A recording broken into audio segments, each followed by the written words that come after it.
Good morning, students.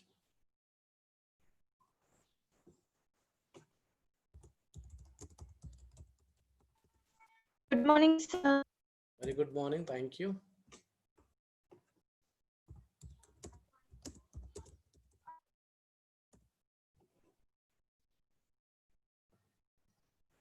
Right. So yeah. So most probably this is my last class, I guess. Okay. So we'll see. But yeah. Anyway, today we are going to revise the oscillation chapter, work and energy power chapter. I hope we can finish those two chapters today. So how things are going on? Did you guys prepare? I mean, are you guys preparing well? Yes, sir. So now you are able to answer any question from physics? Yes, sir. Who is saying yes, sir? Can I know name, please? What is your name? Anjali, sir. Huh? Anjali. Anjali, you are from KGVP Jammalaguda, right? Jammala. Good. Jammikunta, sir. Jammikunta. Very good, very good. Very good, Anjali. That confidence helps a lot. That confidence, yes, you are preparing well. So keep it up, Anjali. Good morning, Prabhakar, sir. Sir. Yeah. Keep tracking. Baga hard work chal beta. You just, don't stop. The hard work definitely, leads to success. You just need keep on, do hard work. Definitely you will be like anywhere. Yeah, you'll reach your goals easily. కొద్దిగా కష్టపడడం తత్వం రావాలి ప్రతిదీ you have to imagine what is this. I mean, as we have discussed, ఎందుకు electron ఎందుకు nucleus లో పడిపోదు, what is the causing them not to collapse in the nucleus. ఇప్పుడు plasma, ఇప్పుడు కొన్ని రీసెర్చ్, ఇప్పుడు ప్లాస్మా నుంచి ఎట్లా ఎలక్ట్రిసిటీని మనం జనరేట్ చేయాలా అంటే కొన్ని అంటే అప్లికేషన్ బేస్డ్ మనం ఆలోచిస్తే మనకు సబ్జెక్ట్ మీద కాన్ఫిడెన్స్ వస్తుంది, ఇంట్రెస్ట్ వస్తుంది, ఫ్యూచర్లో మనం దాన్ని అచీవ్ చేయడానికి ఈజీ అవుతుంది. కొంచెం అప్లికేషన్ బేస్డ్గా ఆలోచించాలి. ఏ క్వశ్చన్ అయినా వై, ఎందుకు నేర్చుకుంటున్నాం, వాట్ ఈస్ దిస్. సో అలా ఆలోచించండి, డెఫినెట్గా ఇట్ హెల్ప్స్ ఎ లాట్. ఇప్పుడు న్యూక్లియస్ ఉంది, న్యూక్లియస్లో ప్రోటాన్లు న్యూట్రాన్స్ ఉన్నాయి. Proton positive charge, neutron neutral charge. But ఆ రెండు కలిసే ఉంటున్నాయి కదా, ఎలా ఉంటాయి, what is making them to bind together. ఒకవేళ మనం చెప్పుకున్నాం ఇలాంటి క్వశ్చన్స్ అన్ని డిస్కస్ చేసాం, వెరీ ఇంట్రెస్టింగ్ క్వశ్చన్స్, రైట్. వాటిలో న్యూక్లియర్ ఫోర్స్ ఉంటుంది కాబట్టి న్యూట్రాన్ ప్రోటాన్ న్యూట్రాన్ ఇవన్నీ కూడా జంటలు ఏర్పడడం వల్ల అక్కడ న్యూక్లియర్ ఫోర్స్, స్ట్రాంగెస్ట్ ఫోర్స్ ఉండడం వల్ల అవి కలిసి ఉంటాయి. ఇంక ఇలాంటి క్వశ్చన్స్ రావచ్చు. సపోజ్ ఎలక్ట్రాన్ నెగిటివ్ ఛార్జ్ కదా, ప్రోటాన్ పాజిటివ్ ఛార్జ్, ఎలక్ట్రాన్ పోయి కొలాప్స్ అవ్వదు, ఎందుకు. సో ఇలాంటివన్నీ కూడా మనం డిస్కస్ చేసాం. డెఫినెట్గా it's conservation of angular momentum అని చెప్పుకున్నాము.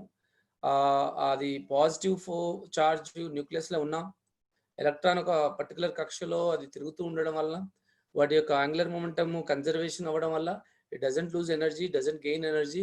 So it always revolving around the in particular orbit. సో ఆ విధంగా ఏంటంటే అలాంటి కాన్సెప్ట్ మనకు పోవాలి. ఇప్పుడు మైక్రోఓవెన్ ఉంది, మైక్రోఓవెన్లో ఫుడ్ ఎలా కుక్ అవుతుంది, ఇలాంటి క్వశ్చన్స్ మనకు ఐఐటి లెవెల్ వస్తాయి. బట్ స్టిల్ అంటే మనం ఎగ్జామ్ కోసం కాకుండా లైఫ్ కోసం నేర్చుకోవాలి. సో మైక్రోఓవెన్లో ఎలా కుక్ అవుతుంది ఫుడ్, ఎవరైనా చెప్తారా, గుర్తుందా? మైక్రోఓవెన్లో ఫుడ్ కుక్ అవడానికి what is the principle involved in? Anjali, Sirisha, Radhika, Vanitha, Vasantha, చెప్పనా? మీరు అన్మ్యూట్ చేసుకొని మాట్లాడొచ్చు నన్ను, ఐ గెస్. వస్తుందన్నా ఎవరికైనా? మైక్రోఓవెన్లో ఫుడ్ కుక్ అవ్వడానికి what is the principle? Type చేయకండి, టైప్ కాకుండా మనకు if you can talk that would be great. ఎవరికి తెలియదా? మర్చిపోయారు అందరూ. Anybody knows? What is the principle involved in micro oven which could help to cook the food? Food cook అవ్వడానికి ఎవరైనా చెప్తారా? నో చెప్పుకున్నాం కాబట. ఇప్పుడు మనం ఏ ఫుడ్ ప్రతి ఫుడ్ లో కూడా వాటర్ మాలిక్యూల్స్ ఉంటాయి కదా. What ever you take, even bread, milk, any food, definite గా మనకు అక్కడ వాటర్ మాలిక్యూల్స్ ఉంటాయి. అయితే మైక్రోవేవ్ లో మైక్రోవేవ్స్ ఉంటాయి. మైక్రోవేవ్ ఫ్రీక్వెన్సీ, ఇక్కడ వాటర్ మాలిక్యూల్స్ వైబ్రేటింగ్ ఫ్రీక్వెన్సీ. అంటే అది ఫ్రీ రెజనెన్స్. సింపుల్ ఆన్సర్ అంటే రెజనెన్స్ ప్రిన్సిపల్. రెజనెన్స్ ప్రిన్సిపల్ వల్లనే, అంటే అనునాదము అనే కాన్సెప్ట్ ద్వారా మనకు అక్కడ హీట్ జనరేట్ అవుతుంది అనేది డైరెక్ట్ ఆన్సర్. సో ఎక్స్ప్లెయిన్ చేయాలంటే వాటర్ మాలిక్యూల్స్ కి ఫ్రీక్వెన్సీ ఉంటుంది. అంటే H2O ఉంది కదా, H2O ఇట్లా మనకు తెలుసు కదా వాటర్ మాలిక్యూల్ ఎలా ఉంటుందో, దానికి వైబ్రేటింగ్ ఫ్రీక్వెన్సీ ఉంటుంది.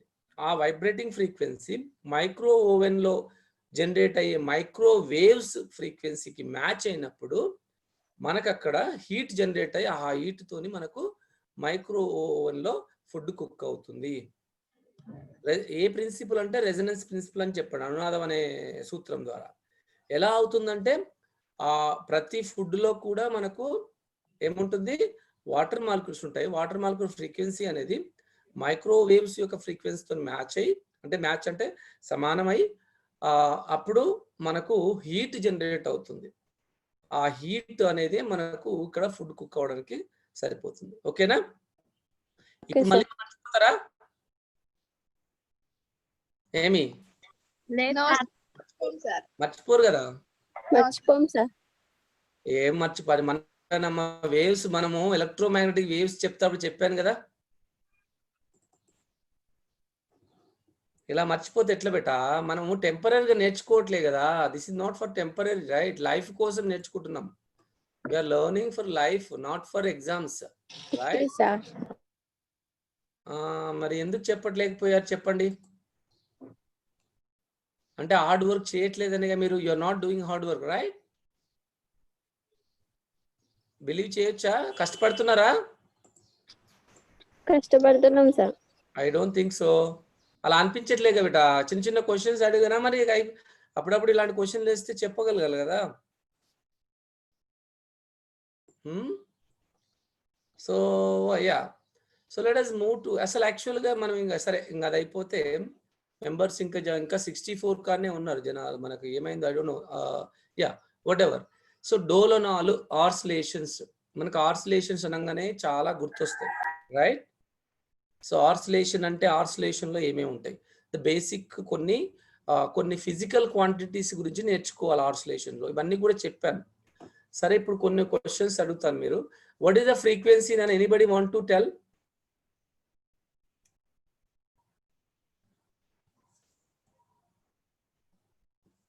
ఏం నాన్న?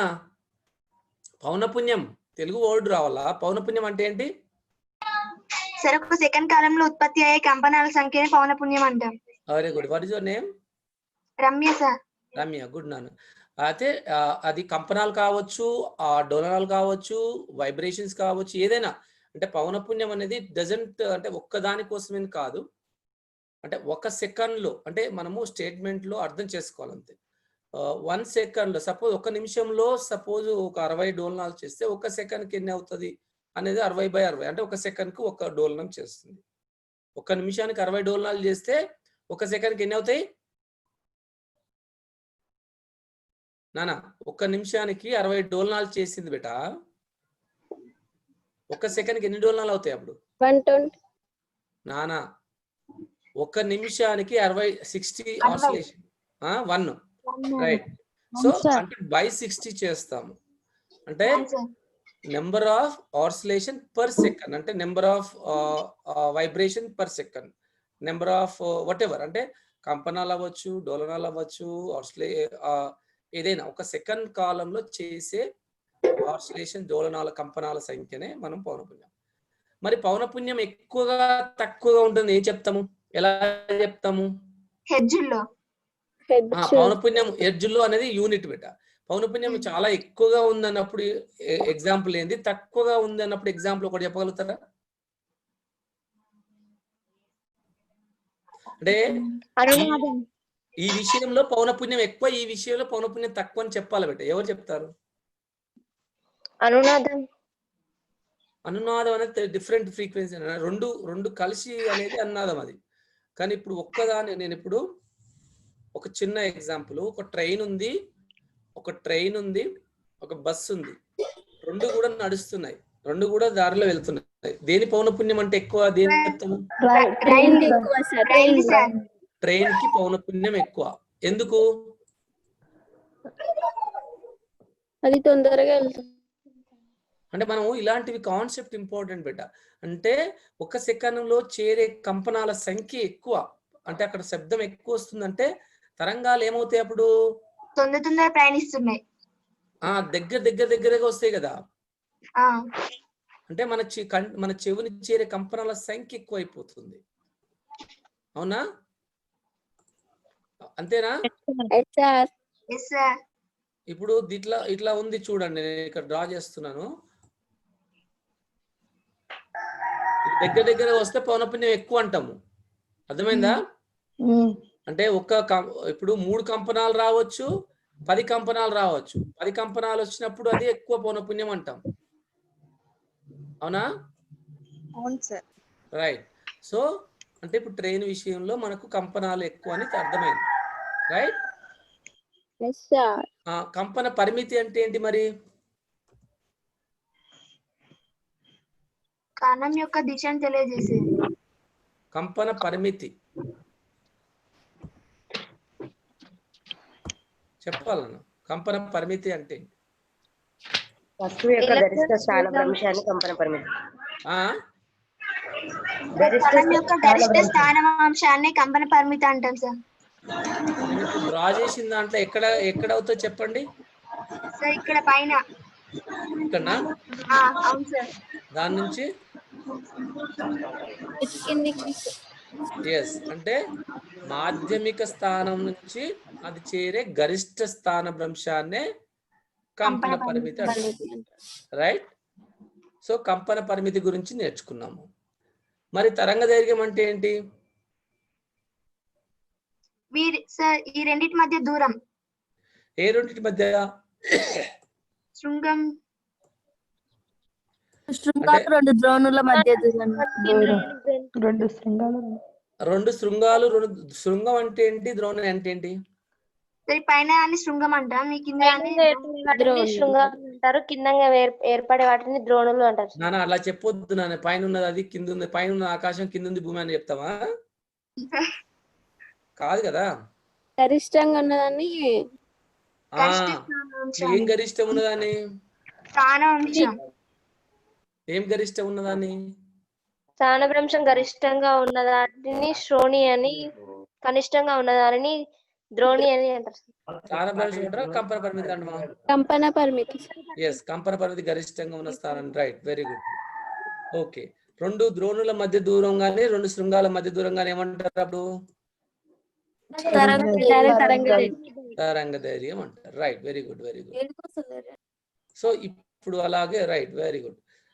ఈ విధంగా మనకు అంటే ఇప్పుడు గతి శక్తి ఉంది బేట.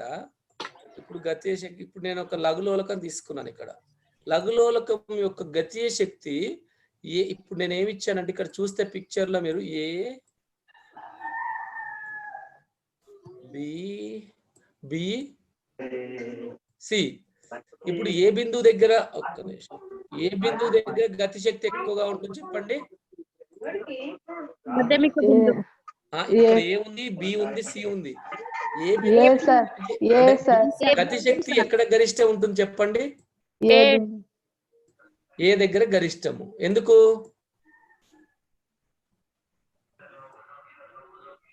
అది మాధ్యమిక బిందువు.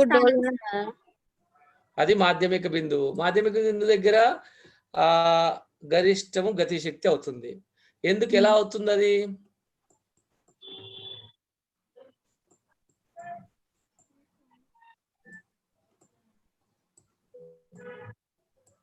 ఒకవేళ గుర్తుందా? ఈ ఈక్వేషన్ గుర్తుందా? ఉంది సార్, గుర్తుందంటారా? A into A into omega square minus X square. అవునా? అంటే ఎక్స్ 0 అయితే ఏమవుతుంది? ఎక్స్ 0 అయితే ఏమవుతుంది? ఎక్స్ 0 అంటే ఇక్కడ మాధ్యమిక బిందువు కదా, గతిశక్తి ఫార్ములా తెలుసు కాబట్టి A into root of omega square minus X square. Right? X 0 అంటే ఏమవుతుంది అప్పుడు? ఏ ఒమేగా అవుతుంది కదా. K is equal to A omega అయింది. అంటే ఏంటి? అంటే ఎక్స్ 0 అయినప్పుడు ఎక్కడ అవుతుంది? ఏ దగ్గర మాధ్యమిక, అక్కడ గతిశక్తి గరిష్టం అని చెప్తున్నాం.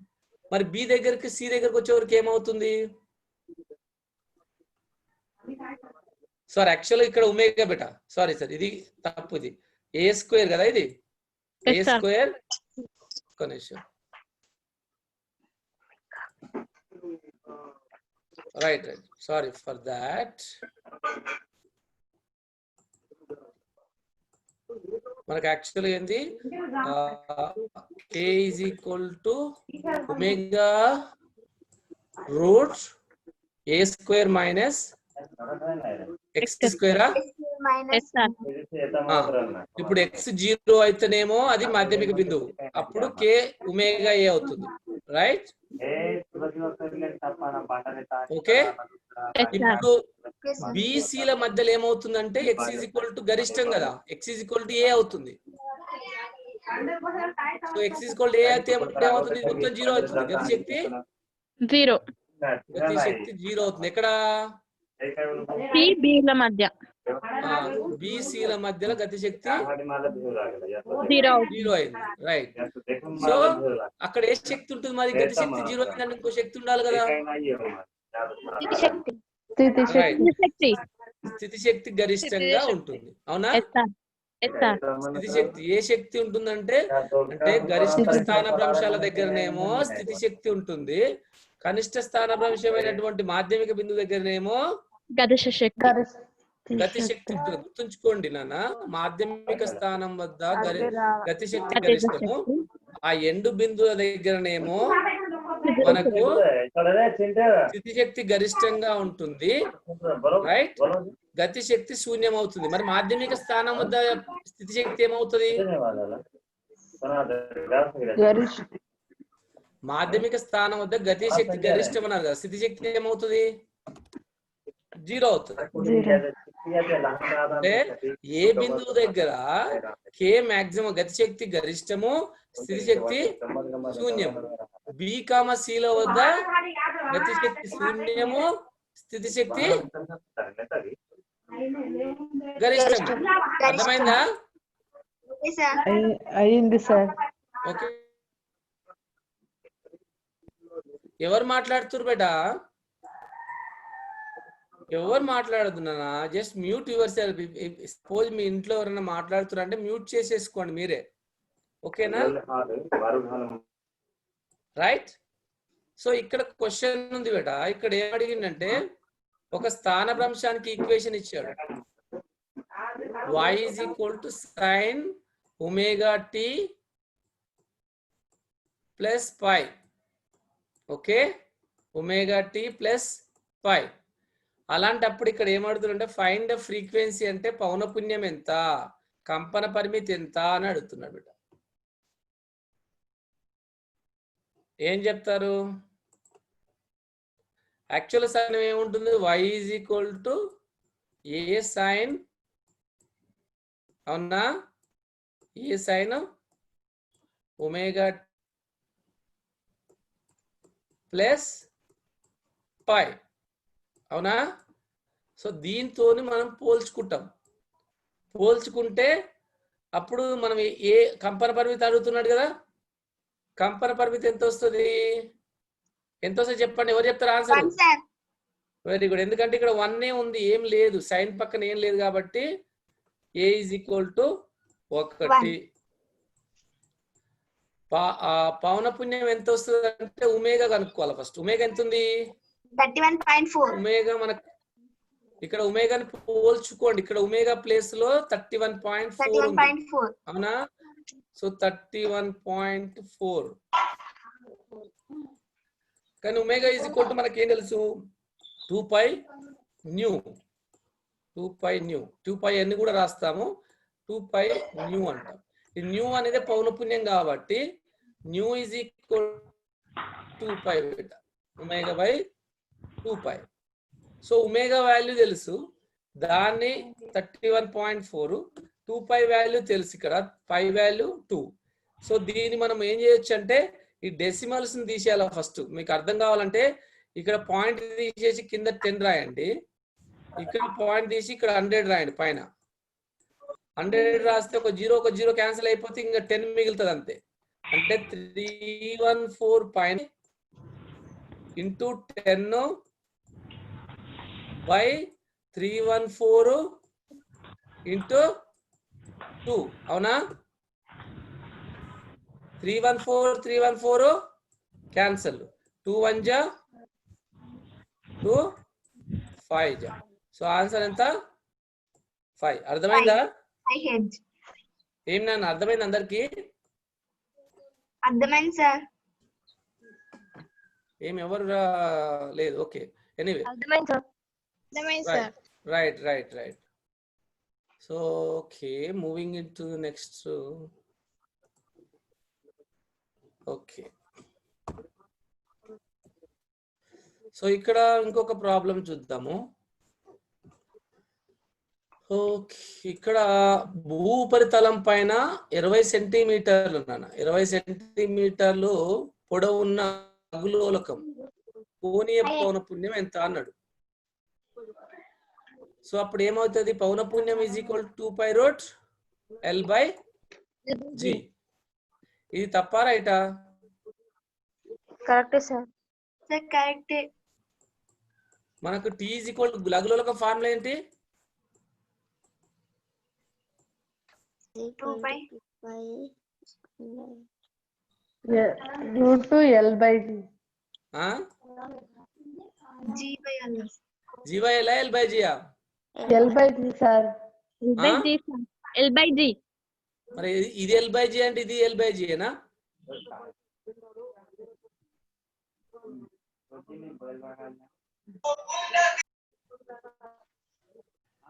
చెప్పండి.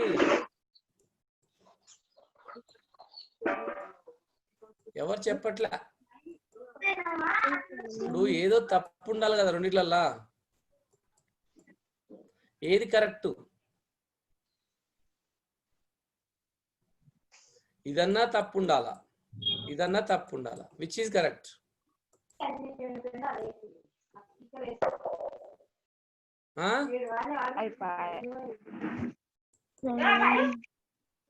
ఎంత ఎందుకన్నా ఇట్లా చేస్తే టైం మీరు?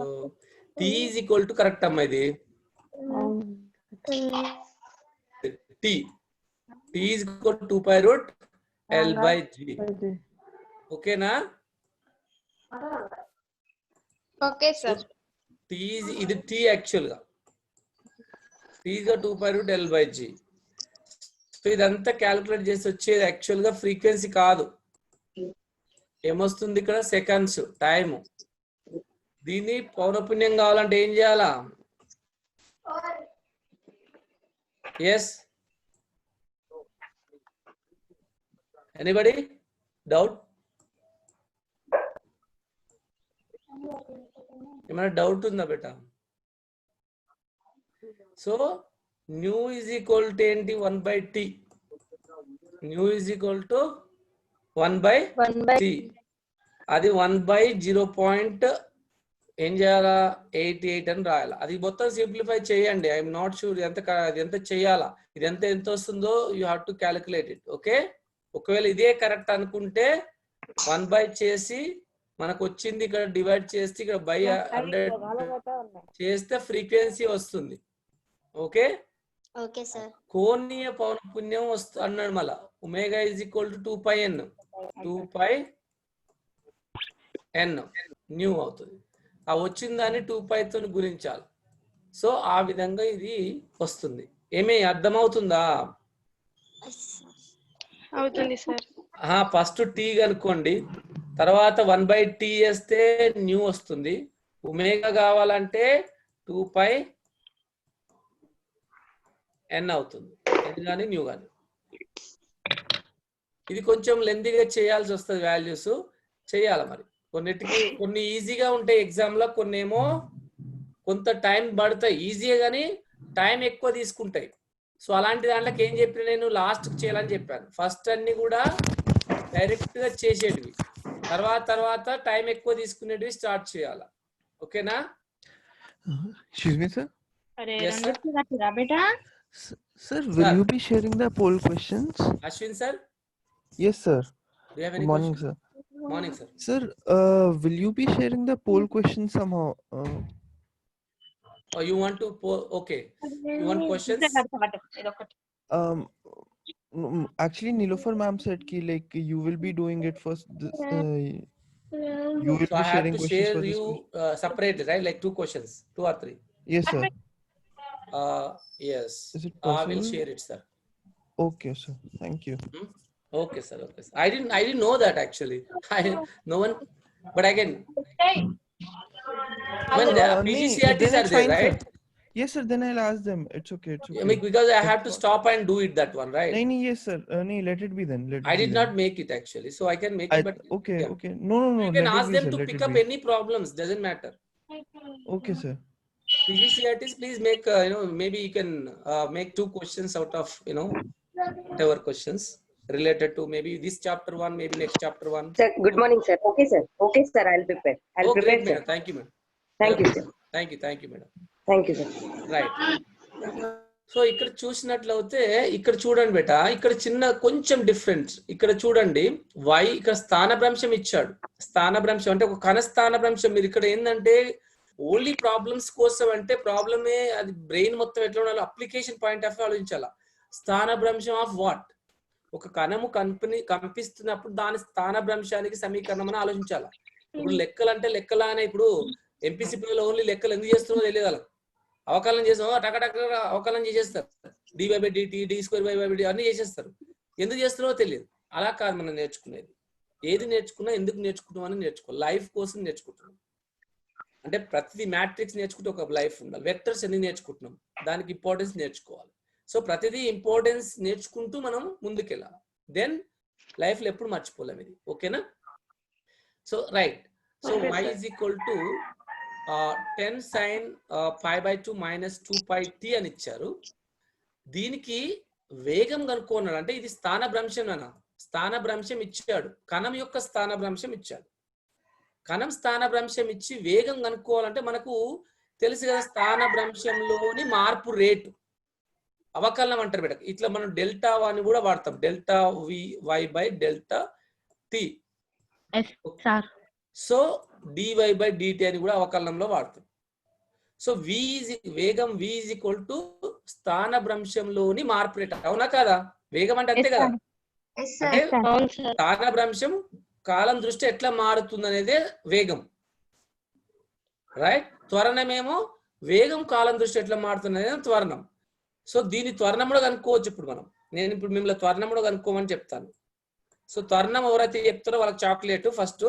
సో ముందు నేను వేగం ఎక్స్ప్లెయిన్ చేస్తాను. త్వరణం కూడా చెప్పండి, టైప్ చేయండి చాట్ బాక్స్ లో ఆన్సర్ వచ్చిన తర్వాత. త్వరణం కూడా కనుక్కోండి అన్న. వేగం కనుక్కుంటున్నాం ఇక్కడ నేను, మీరు త్వరణం కనుక్కొని కూడా చెప్పాలి ఎవరైనా ఫాస్ట్ గా ఉంటే. సో ఇక్కడ వేగం కనుక్కుంటున్నప్పుడు dy/dt పెట్టాం.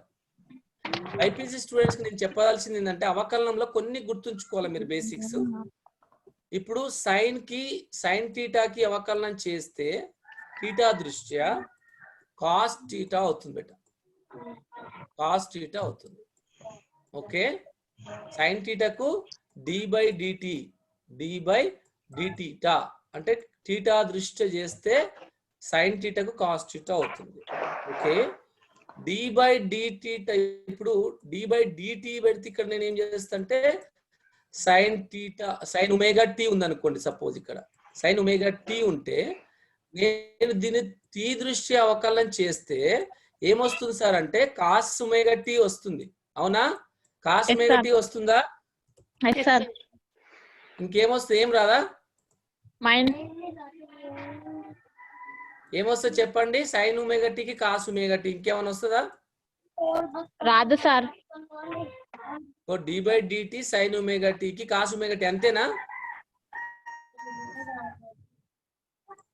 ఇంకేమైనా ఒమేగా ముందర వస్తుందా?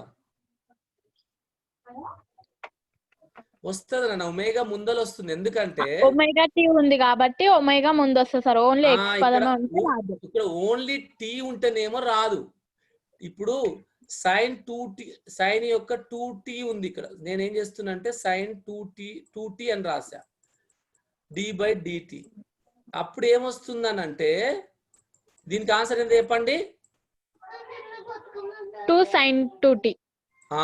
2 cos 2 cos 2t. 2 cos 2t అవుతుంది. 2 cos 2t. అంటే ఈ కాన్స్టెంట్ అనేది ముందుకు వస్తుంది. ఎందుకు వస్తుంది అంటే దానికి మళ్ళీ సపరేట్ చేయాలి యాక్చువల్ గా. అంటే d/dt ఆఫ్ ఒమేగా టీ చేస్తున్నావు అన్నట్టు. ఎందుకు వస్తుందంటే మళ్ళీ లోపల ఇప్పుడు సైన్ ఫంక్షన్ ఒకటి, సైన్ ఒమేగా టీ అనేది ఒకటి, సైన్ కు కాస్.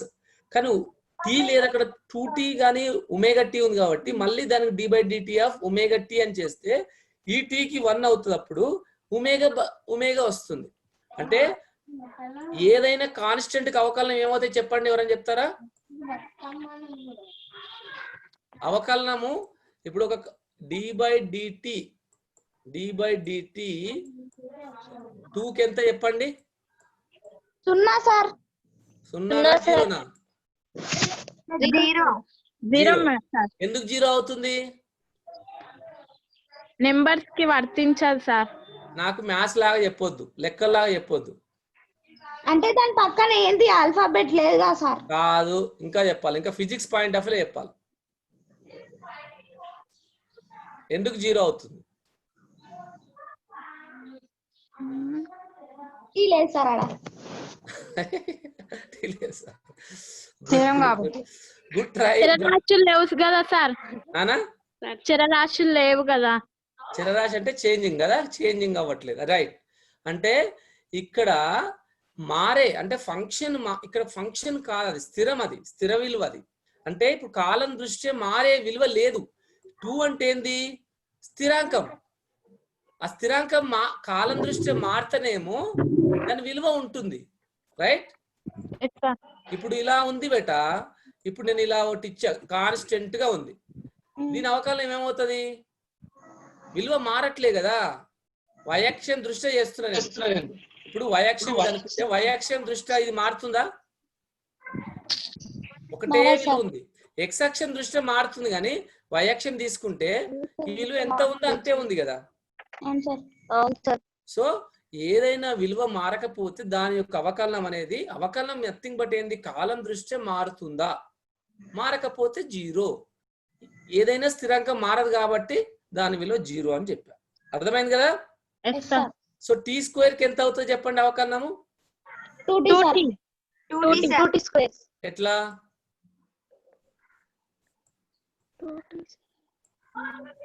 బా బట్టి కట్టేసి టకా చెప్పేస్తారు కదా.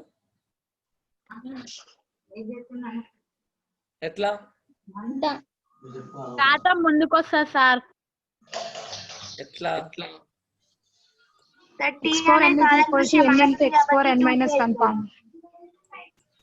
Right. BiPC students, there is a formula called this one. అంటే ఇది కూడా ఎందుకు అని, అంటే ఇది t అనేది స్క్వేర్ లాగా మారుతుంది కాలం దృష్ట్యా. అంటే స్క్వేర్స్ వర్గంగా మారుతుంది. ఫంక్షన్ అనేది స్క్వేర్స్ లో మారుతుంది. సో అలాంటప్పుడు మనకు జనరలైజ్ చేసిన ఒక ఫార్ములా ఉంది మనకు. ఇది ఎలా వచ్చిందని కూడా మనం ఒక ఫిజిక్స్ పాయింట్ ఆఫ్ వ్యూ నేర్చుకోవచ్చు. ఇప్పుడంతా అంతగా అవసరం లేదు అనిపిస్తుంది కూడా. So n into x power n minus 1 అన్న. సో ఇక్కడ మనకు 2 ఉంది, 2 ఇచ్చింది కాబట్టి 2x 2 minus 1 2 power minus 1. So 1 అంటే 2x వచ్చింది. అవునా? రైట్. ఈ విధంగా మనకు అవకలనాలు ఇంతవరకు కొంత బేసిక్స్ అయితే అవసరం, అలాగే సమకలనం కూడా అవసరము. బట్ చూద్దాం, సిచ్యువేషన్ బట్టి విల్ డూ ఇట్. సో ఇప్పుడు మనకు గరిష్ట వేగం అన్నాడు కాబట్టి వేగానికి మనకు ఇక్కడ 10 కు 10 ఉంది బెట, స్థిరాంకం కాబట్టి. సైన్ కి ఏంటి? 10. సైన్ కు ఎంత కాస్ గా? Cos π/2 minus 2πt. అవునా? అంతేనా? ఓకే. దెన్ ఏమైతే చెప్పండి? ఇంటూ ఒమేగా ఆ చెప్పండి ఎంపీసీ ఏం రాలిడా 2π -2π రైట్ -2π సార్ -2 రాసాం. అంటే ఇది ఇక్కడ ఒమేగా లేదు నాన్న, ఒమేగా బదులు 2π ఉంది. అంటే అదే పట్టుకోదు మైండ్ లా, ఏది ఉంటే అదే పెట్టాలని. సో ఇది అయిపోయింది. సో ఇప్పుడు ఏంటంటే ఇది ఏమన్నా గరిష్టము అన్నాడు. గరిష్టం కాస్ ఫంక్షన్ ఎప్పుడు గరిష్టం అవుతుంది చెప్పండి? కాస్ ప్రమేయము ఎప్పుడు గరిష్టం అవుతుంది? 90 θ ఈజ్ ఈక్వల్ టు 0 కదా. Yes, sir. కాస్ అనేది ఎప్పుడు గరిష్టం అవుతుంది? 1 ఎప్పుడు అవుతుంది? θ మనం ఏం చేస్తున్నాం అంటే 0 అని చెప్తాం. ఇది మొత్తం 0 అంటే ఇది 1 అవుతుంది. కాస్ అనేది 1 అవుతుంది కదా. సో అప్పుడు ఏమవుతుంది? 10 బయట ఉంది రైట్, ఇంటూ -2π. అవునా? ఈ మైనస్ ఎందుకు పెట్టట్లేదు అంటే మాగ్నిట్యూడ్ తీసుకుంటున్నాం కాబట్టి మైనస్ తీసేస్తాం. ఇక్కడ మాగ్నిట్యూడ్ లోనే ఆన్సర్ చెప్తాం కాబట్టి, పరిమాణం కాబట్టి, దిశతో సంబంధం లేదు కాబట్టి ఇప్పుడు మనకు 20 ఎంత వస్తుంది అంటే 20π. అంతేనా? 25 కాడికి వదిలేయచ్చు. ఇదే ఆన్సర్ రావాలని ఏం లేదు. 25 రేడియన్ ఫర్ రేడియన్ అవసరం లేదు, ఇక్కడ మీటర్ ఫర్ సెకండ్ అని రాయొచ్చు. మీటర్ ఫర్ సెకండ్ అని రాయొచ్చు. ఓకేనా? Sir V maximum is equal to A omega వేసుకొని చేయొచ్చా సార్? ఏందన్నా? V maximum is equal to A omega formula నుంచి చేయొచ్చా? Yeah, very good, super idea. Right, that's you are right. yes of course, why not? చేయొచ్చు sir. చేయొచ్చు నాన్న. ఏ omega తోని కరెక్ట్ గా వస్తుంది ఆన్సర్. yes, ఏ తెలుసు 10, 2π బై 2π ఏంటి? ఒమేగా అంటే ఏంది? 2π/t కదా. సో చేయొచ్చు. దాంతో ఎలా చేస్తామంటే v is equal to a omega. Omega అంటే 2π/t. ఏ ఒమేగా? ఒమేగా డైరెక్ట్ ఉందిగా, ఇంకెందుకు అవసరం లేదు. v is equal to a omega. A అంటే 10. కంపన పరిమితి ఎంత ఉంది? 10. ఇక ఒమేగా ఎంత ఉంది? 2π. ఇంకేది అవసరం లేదు, డైరెక్ట్ వచ్చేసింది. డైరెక్ట్ వచ్చేస్తుంది. ఇది short cut madam. Very good అన్న. ఎవరు చెప్పింది ఇందాక? ఎవరు అడిగిన ఇలా చేయొచ్చు అని? సవిత పిజిసిఆర్టీ సార్. ఓకే సరే సరే, very good madam, very good. Thank you sir. Thank you madam. Thank you madam. Yes, ఇంకా నెక్స్ట్ రైట్.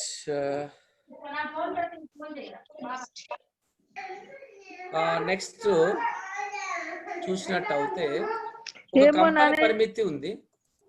ఒక కంపన పరిమితి ఉంటే కంపన పరిమితి ఇచ్చాడు, దాని యొక్క దశ 90 degrees ఇచ్చాడు, కానీ స్థానభ్రంశం ఎంత అన్నాడు. సో ఇది డైరెక్ట్ గా చేసుకోవచ్చు. y ఇంటూ ఏ సైన్ ఒమేగా టీ అని చేసేస్తే వచ్చేస్తుంది. ఏ సైన్ ఒమేగా టీ అంటే ఈ y ఇచ్చాడు. y కంపన పరిమితి ఎంత ఇచ్చాడు? 0.2. సైన్ 90 ఎంత అవుతుంది? 1. 0.2 వచ్చేస్తుంది. ఈజీ ఇది. అర్థమైందా? y is equal to a sin omega t చేసి ఏ ఇచ్చాడు, థీటా ఇచ్చాడు కాబట్టి సైన్ థీటా అని రాసుకోవచ్చు. ఇట్లా కూడా రాసుకోవచ్చు. డైరెక్ట్ గా ఏ సైన్ థీటా అని రాసుకోవచ్చు.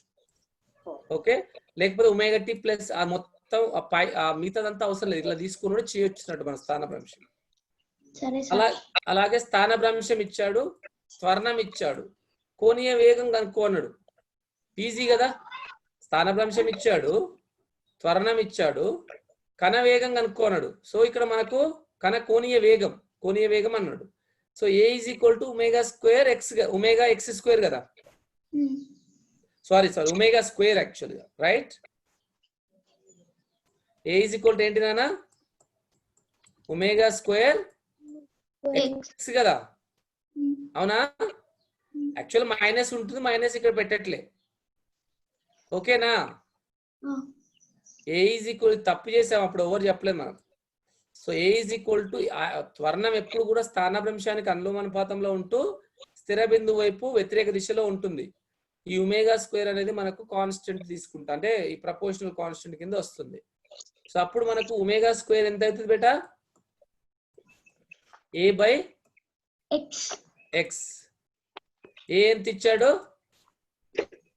1.2 అవునా? 1.2 బై 0.3 అవునా?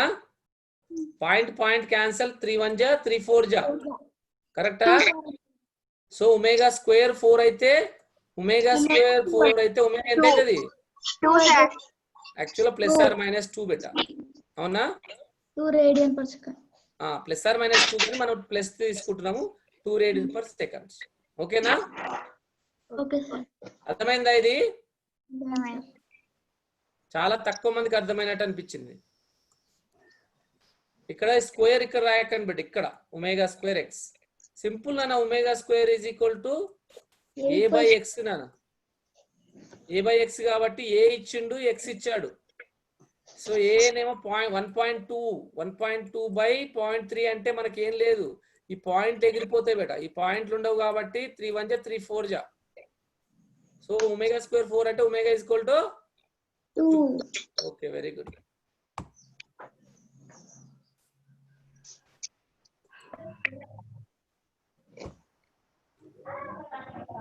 సో ఇక్కడ చిన్న ప్రాబ్లమే. కంపన పరిమితి ఇచ్చాడు, కాలం ఇచ్చాడు. ఇంత కంపన పరిమితి గల 1 సెకండ్ ఆవర్తన కాలంతో ఒక కణము SHM చేస్తుంది, సరళాత్మక చలనాలు చేస్తుంది. అదొక పూర్తి డోలనం. ఇది డోలనం చేసిన పూర్తి డోలనం చేసిన కణం యొక్క వేగం ఎంత, ఒడి ఎంత? కణం యొక్క ఒడి ఇందాక ఫార్ములానే వాడుకోవచ్చు. V is equal to omega A. Omega అంటే 2π/T. ఏ రాస్తాం. సో ఇవన్నీ ఇంటూ చేయడమే. 2:2 కి 3.14 రైట్. ఒమేగా విలువ ఎంత ఇచ్చిండు? కాలం ఇచ్చాడు అంటే 1 second by 1 second. By 1 second అంటే అవసరం లేదు. కంపన పరిమితి సెంటీమీటర్లలో ఇచ్చాడు నాన్న. మీటర్లో సెంటీమీటర్లో అంటే మీటర్ నుంచి మీటర్లో కన్వర్ట్ చేయాలంటే 0.1 అంటే బై 100తోని గుణించాలి, 100తో భాగించాలి. సారీ, భాగిస్తే మనకి ఎంత వస్తుంది? 0 0 క్యాన్సిల్ అయిపోయి 0.1 వస్తుంది అన్న. సో అది ఇక్కడ రాసాం. సో మొత్తం ఇంటూ చేస్తే ఇంత వస్తుంది బేట. Okay clear?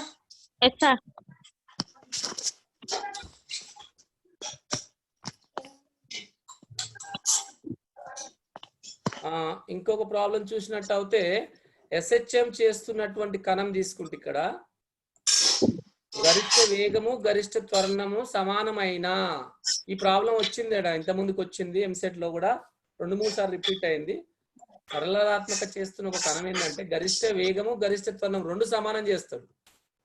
చేసి ఆవర్తన కాలం ఎంత అన్నాడు. ఈజీ ప్రాబ్లం చూడండి. ఇక ఆన్సర్ కనిపిస్తుంది కాబట్టి ఈజీ అనిపిస్తుందా? అంతే కదా? ఆన్సర్ లేకపోతే అనేవాళ్ళు.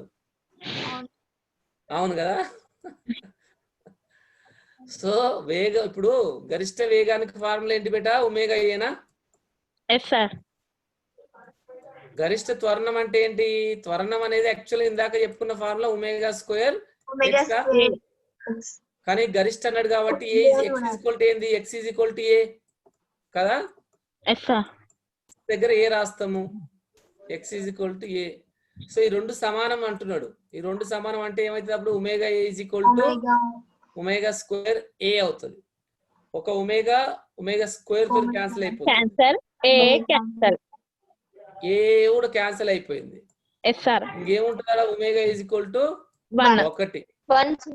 ఒమేగా అంటే 2π/T. 2π/T is equal to 1. కాబట్టి T is equal cross multiply చేస్తే T is equal to 2π. Very good, very good, very good. Wow Sirisha, good good good, very good. అందరు బాగా చేస్తున్నారు. నా ఉద్దేశం ఏంటంటే అందరికి రావాలి, ఏదో 5 మందికి వస్తే కాదు, క్లాస్ మొత్తం రావాలనేది ఒకటి. కొంతమందికి ఎస్ వాళ్ళు ఫాస్ట్ గా చేస్తున్నారు, కొంతమందికి ఇంకా ఎందుకంటే నాకు ఈ పోల్లో చూస్తే సింపుల్ క్వశ్చన్ చేయలేకపోతున్నారు మీరు. ఎందుకు చేయట్లేదు చెప్పండి? అర్థం కావట్లేదు కదా? అర్థమవుతుంది అంటారు కానీ అది మాత్రము చేయరు. ఓకేనా? సో మనకు జనరల్గా ఏంటంటే ఆసిలేషన్ల క్వశ్చన్స్ అన్ని కూడా ఎలా అంటే వెరీ బేసిక్ ఈక్వేషన్ అన్ని ఇస్తాడు. ఇందాక చెప్పినట్టుగా గరిష్ట వేగం, గరిష్ట త్వరణం అలాంటి క్వశ్చన్స్ అన్నీ ఇస్తాడు. మోస్ట్లీ ఈక్వేషన్ ఇచ్చి క్వశ్చన్స్ ఎక్కువ వస్తాయి. సో కాబట్టి 2 క్వశ్చన్లు వస్తాయి మనకు డోలనాలకు సంబంధించిన 2 వెయిటేజ్ ఎంసెట్. సో 2 క్వశ్చన్స్ అంటే మనకు చాలా ఇంపార్టెంట్ చాప్టర్ కాబట్టి ఆ డోలనాలకు సంబంధించిన చాప్టర్ లో మనకు 2 క్వశ్చన్లు వస్తే జాగ్రత్తగా ప్రిపేర్ అవ్వండి. అలాగే వర్క్ పవర్ ఎనర్జీ కూడా పనిశక్తి సిద్ధాంతం, పనిశక్తి సామర్థ్యం కూడా 2 క్వశ్చన్లు వస్తాయి. సో మనకు కొన్ని చాప్టర్లు 2 క్వశ్చన్లు వస్తాయి కాబట్టి ఫోకస్ ఏ లాట్. సో జాగ్రత్తగా ప్రిపేర్ అవ్వాలి. సో ఆ విధంగా మనము చూసినట్లయితే ఇప్పుడు ఇంకో చాప్టర్కి వెళ్తున్నాం మనం, work power energy. So work power ఎనర్జీకి వచ్చినట్టయితే ఇక్కడ మనకు ఒకటి నాన్న వర్క్ అంటే ఏంటి, ఇక్కడ మనకు కొన్ని కాన్సెప్ట్ ఇంపార్టెంట్. వర్క్ అంటే ఎవరు చెప్తారు? What is work? What is పని అంటే ఏంటి?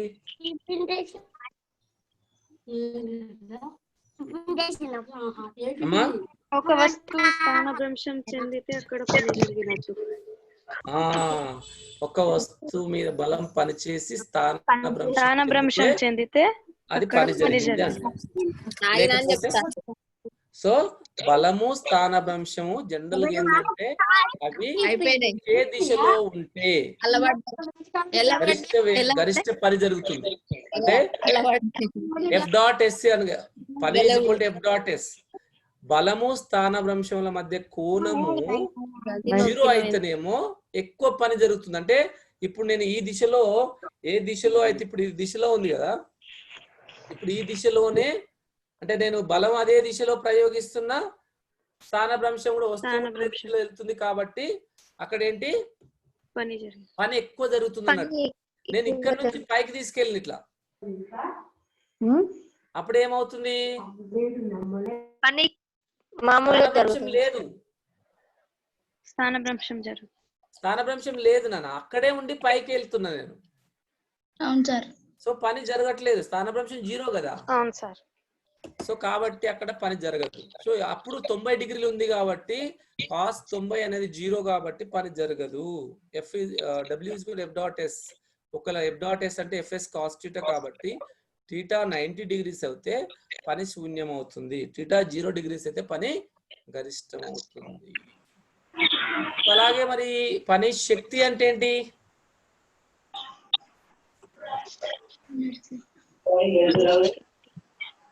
పని జరిగినప్పుడు ఎంత శక్తి, పని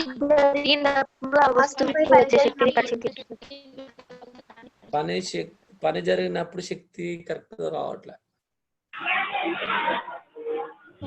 జనరల్ గా చెప్పాలంటే పని శక్తి 2 సేమే కదా. పని జరిగినప్పుడు వృధా రూల్ ప్రకారంగా according to physics point of view లో, according to equation point of view లో చెప్తే పని అన్నా పని = F.S కదా. F అంటే mg కదా, S అంటే h కదా, mgh అవుతుంది కదా. అంటే స్థితి శక్తి వచ్చేసింది కదా. అంటే పని నథింగ్ బట్ అది గతిశక్తి అవ్వచ్చు, స్థితి శక్తి అవ్వచ్చు, సిచ్యువేషన్ బట్టి చేంజ్ అవుతుంది. పని చేసే దారుఢ్యత అంటారు కానీ యాక్చువల్ పనినే శక్తి కూడా అనొచ్చు. పని చేసే దారుఢ్యతను శక్తి అంటారు కానీ మనకు ప్రకారంగా W = F.S లో F mg అవుతుంది, S h అవుతుంది, mgh స్థితి శక్తి అవుతుంది. అంటే కొంత వస్తువు కొంత ఎత్తులో ఉన్నప్పుడు జరిగిన పని ఎంతంటే mgh అని చెప్తాం. ఆ వస్తువు కొంత వేగంతో వెళ్తున్నప్పుడు జరిగిన పని ఎంత అంటే అది గతిశక్తి అని చెప్తాం. అంటే వస్తువు చలనం వల్ల జరిగే పనినేమో గతిశక్తి అంటాము, వస్తువు స్థితి వల్ల కానీ కొంత ఎత్తులో కానీ అలా వెళ్తానేమో అది స్థితి శక్తి అని చెప్తాం. ఎన్ని రకాల శక్తి, ఎన్ని రకాలు?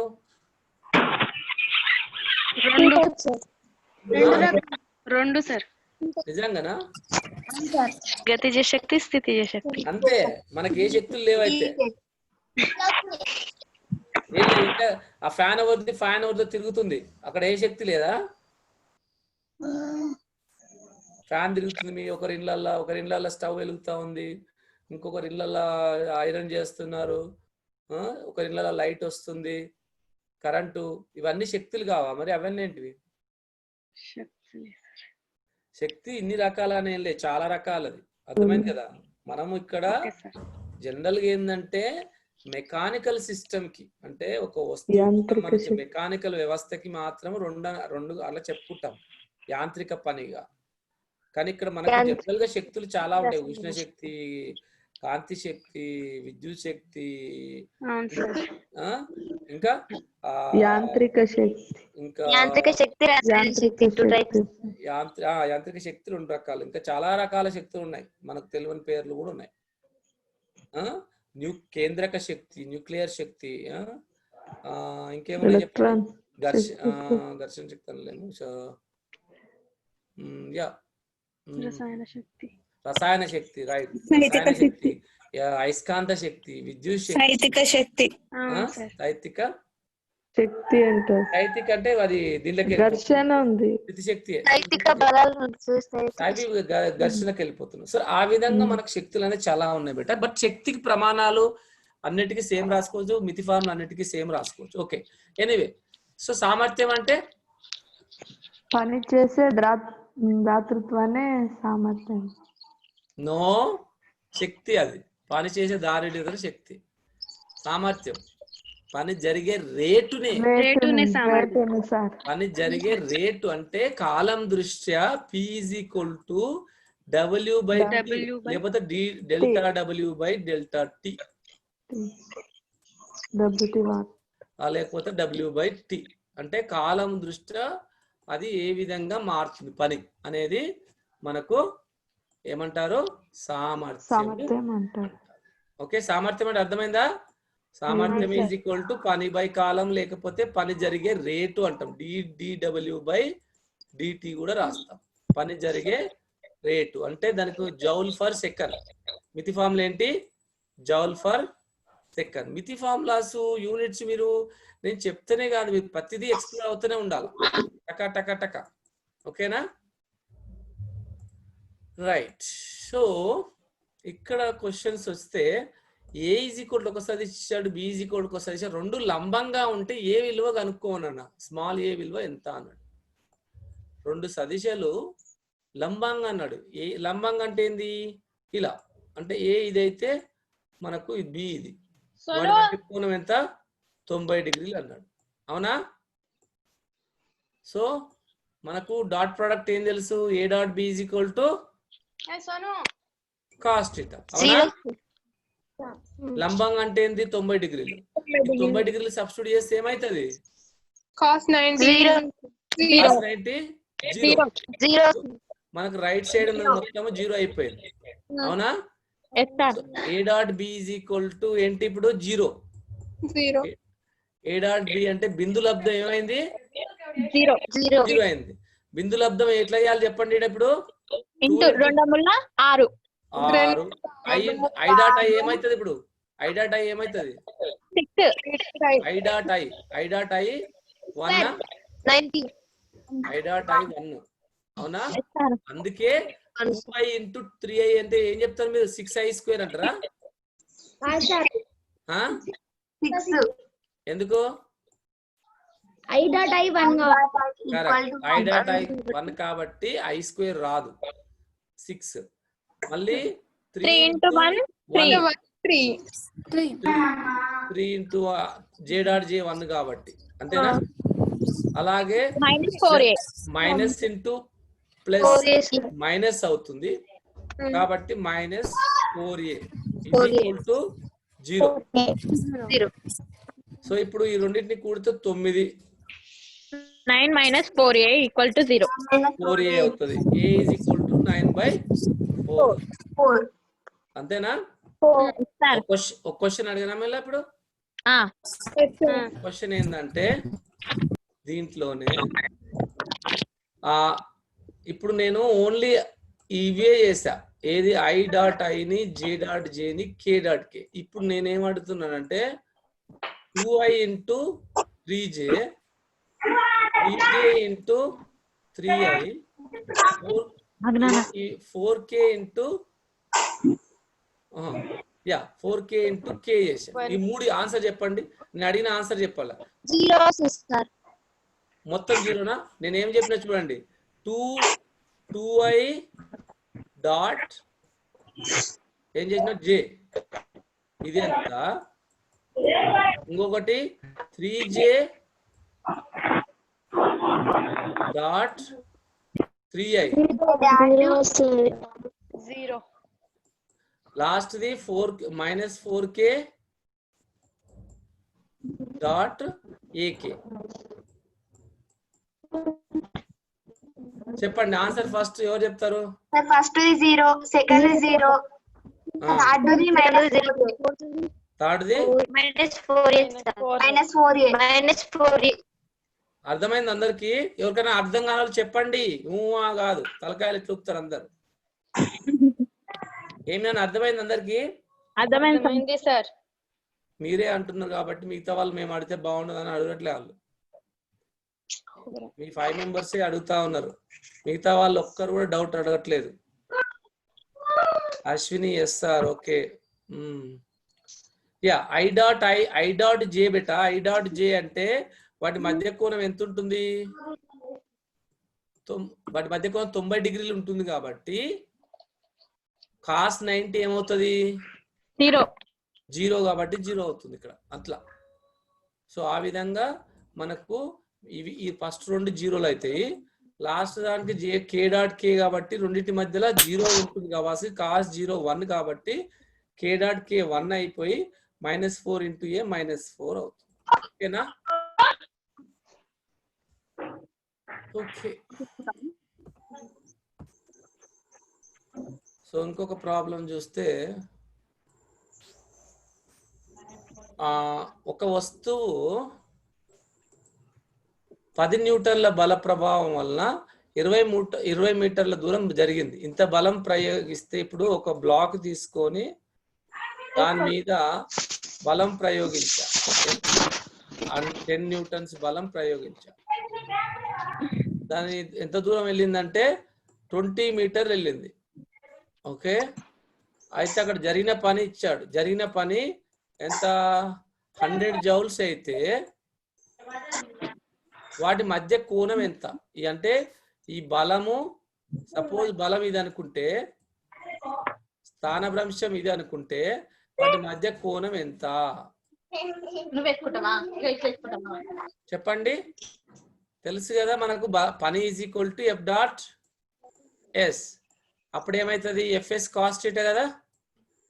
అది ఎంత ఇచ్చిండు? 100 ఇచ్చాడు. అర్థమవుతుందా?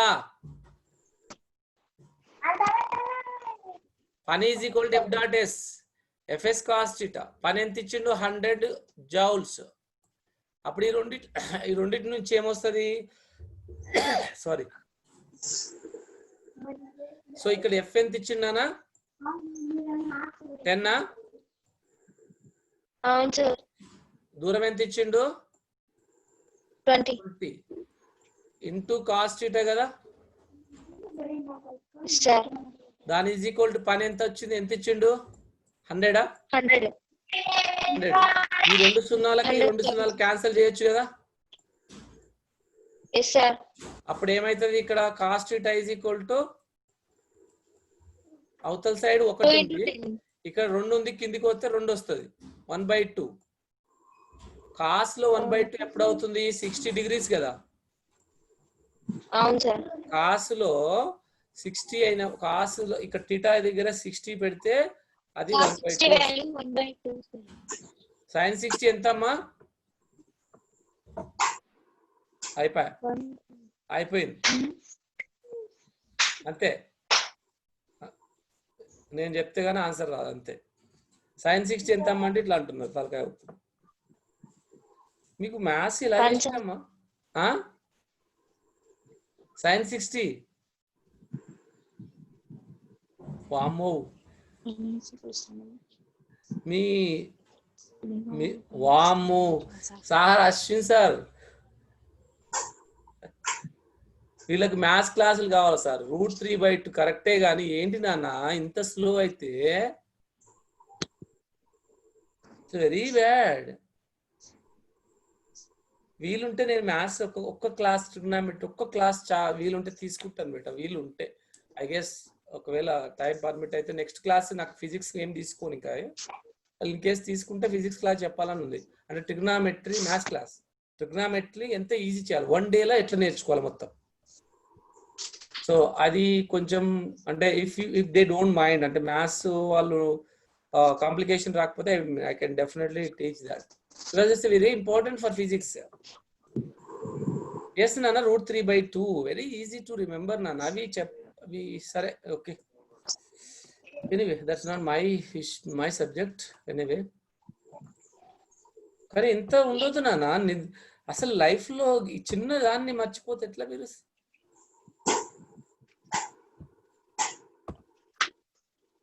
రైట్ నాన్న. ఇక్కడ చిన్న ప్రాబ్లం ఇది. 20 kgల ద్రవ్యరాశిని నీటితో ముంచి మునిగి ఉన్న వస్తువు, ఆ 20 kgల ద్రవ్యరాశిని నీటిలో మునిగి ఉన్న వస్తువు 8 మీటర్ల ఎత్తుకు లేపడానికి జరిగిన పని. అంటే ఇంత ద్రవ్యరాశిని మనము నీటిలో ఉంది నాన్న, అది నీటి నుంచి బయటకు తీయాలంటే మనకు జరిగిన పని ఎంత అంటే సింపుల్ గా గుర్తుంచుకోండి. అంటే ఎత్తుకు సంబంధించింది వచ్చిందంటే డెఫినెట్ గా మనకు స్థితి శక్తి అయి ఉంటుంది. ఎత్తు అనే వర్డ్ వచ్చింది అంటే అది స్థితి శక్తికి సంబంధించింది ఉంటుంది. So W = mgh. m అంటే 20, g అంటే 10 తీసుకోండి ఇక్కడ ఇచ్చింది కాబట్టి. h అంటే 8 మీటర్స్. సో 1600 జౌల్స్ అవుతుంది. 1600 జౌల్స్. అర్థమైందా ఇది?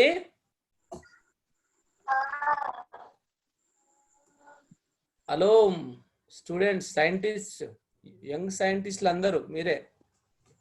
అర్థమైందా?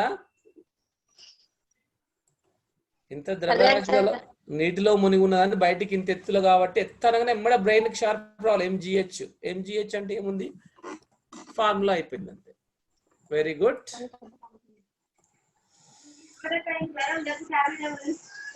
నెక్స్ట్ ప్రాబ్లంకి వచ్చినట్లయితే ఒక వస్తువు గతిజ శక్తి K, దాని ద్రవ్యరాశిలో 4వ వంతు తొలగించి వేగంను రెట్టింపు చేస్తే కొత్త ద్రవ్యరాశి అంటే రెట్టింపు చేస్తే గతి జరిగిన పని ఎంత అన్నాడు అంత. యాక్చువల్గా క్వశ్చన్ ఫుల్ లేదన్నా. ఒక వస్తువు యొక్క గతి శక్తిని ఏమన్నాడంటే దాని ద్రవ్యరాశిలో 4వ వంతు తొలగించి వేగం రెట్టింపు చేస్తే అది ఏమవుతుంది అని అర్థం. క్వశ్చన్ ఏమి క్వశ్చన్ అర్థమైందా బేటా? అంటే గతి శక్తి ఉంది కదా, గతి శక్తి K ఉంది. K = 1/2 mv² కదా. వాడు ఏమన్నాడంటే దానిలో గతి శక్తిని ఏం చేయమన్నాడు? 4వ వంతు తొలగించి. కాదు, ద్రవ్యరాశిని. అంతేనా? ద్రవ్యరాశి m కదా, m నుంచి ఎంత తొలగించమన్నాడు? 4వ వంతు అంటే m/4 ని తొలగించాలి. తొలగించేసిన వేగాన్ని ఏం చేయమన్నాడు? రెట్టింపు అన్నాడా? అంటే v ఉన్నది 2v చేసిన స్క్వేర్. సో అప్పుడు ఏమైతుందంట, m - m/3 ఎంత అవుతాయి చెప్పండి? 1 - 1/4 ఎంత? 3m/4. ఒక లీటర్ కెళ్ళి పావు లీటర్ తీస్తే ఎంత? 3 పావు లీటర్ల.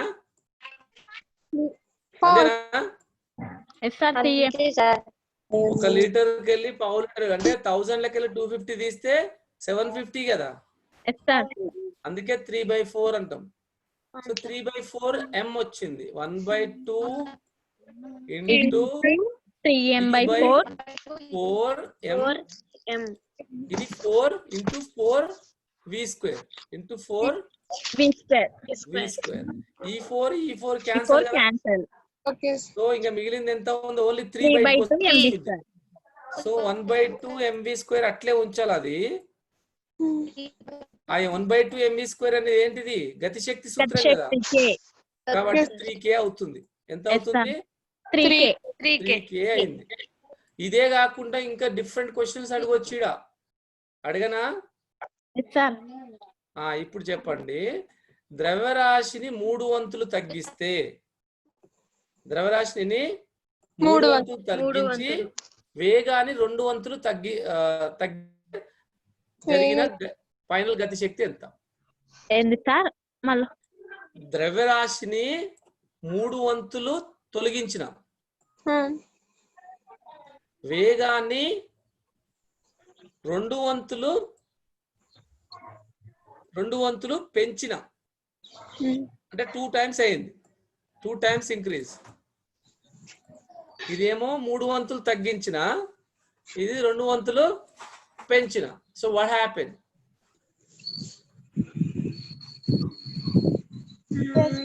Tell me.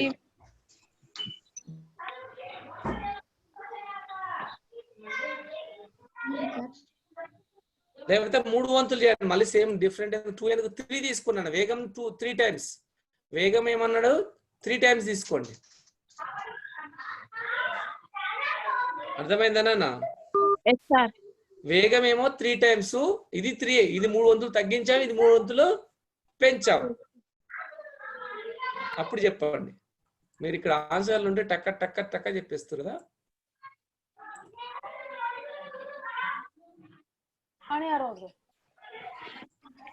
ఎవరు చెప్తే వాళ్ళకి చాక్లెట్. ఎన్ని చాక్లెట్ బాకీ ఉన్నావు కౌంట్ చేయండి, నేను ఇచ్చేస్తాను.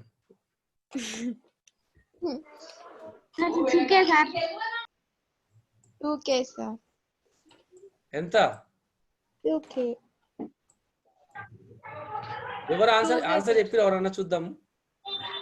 6K అవుతుందా? ఎంత అవుతుంది చెప్పండి. రామానుజ అని ఎవరు పెట్టారు, నవాపేట్ అంట 6K అని చెప్పారు. వజ్రమాల 2K అని చెప్పారు. ఏది కరెక్ట్? మరి 6K పెట్టింది ఒకరు, వజ్రమాల 2K పెట్టింది. వికారాబాదు శిరీష 2K పెట్టింది. రాజేశ్వరి 2K పెట్టింది. 2Kనేనా? 2Kనే సార్. చూద్దాం.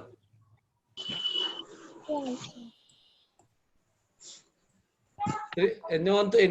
3 వంతులు అన్నాడా? 3/4 సార్.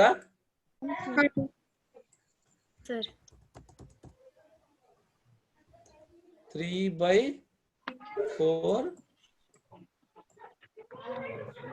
3 వంతులు అన్నారు. 1/4 కాదు, 3 వంతులు తగ్గించాము. ఇది 9v², 3 వంతులు పెంచాము. అప్పుడు ఏమవుతుంది బేటా? Omega W = 1/4. అది 1/2 × 1/4 × 9 m × 9v². అంతేనా? ఎంత అవుతుంది అప్పుడు? 9/4. 9/4 1/2 mv². అంతేనా? ఓవర్ ఆన్సర్ చేయలే. ఎన్ని రెట్లు అవుతాయి చెప్పండి? 9/4 times, లేకపోతే 2 point something. ఇంతేనా?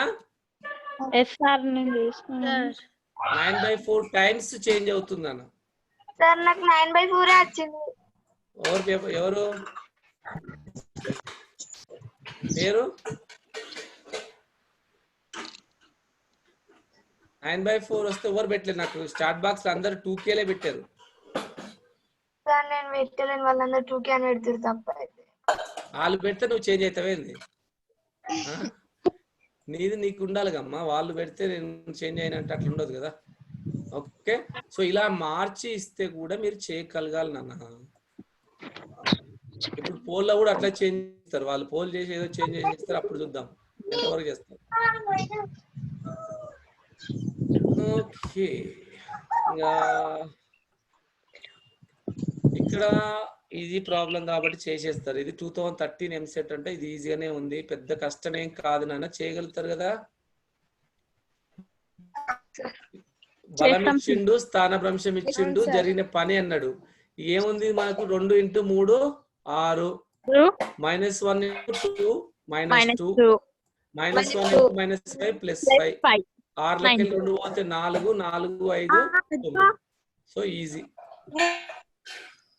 2014 ఎంసెట్ క్వశ్చన్ ఒకటి వచ్చింది ఇక్కడ.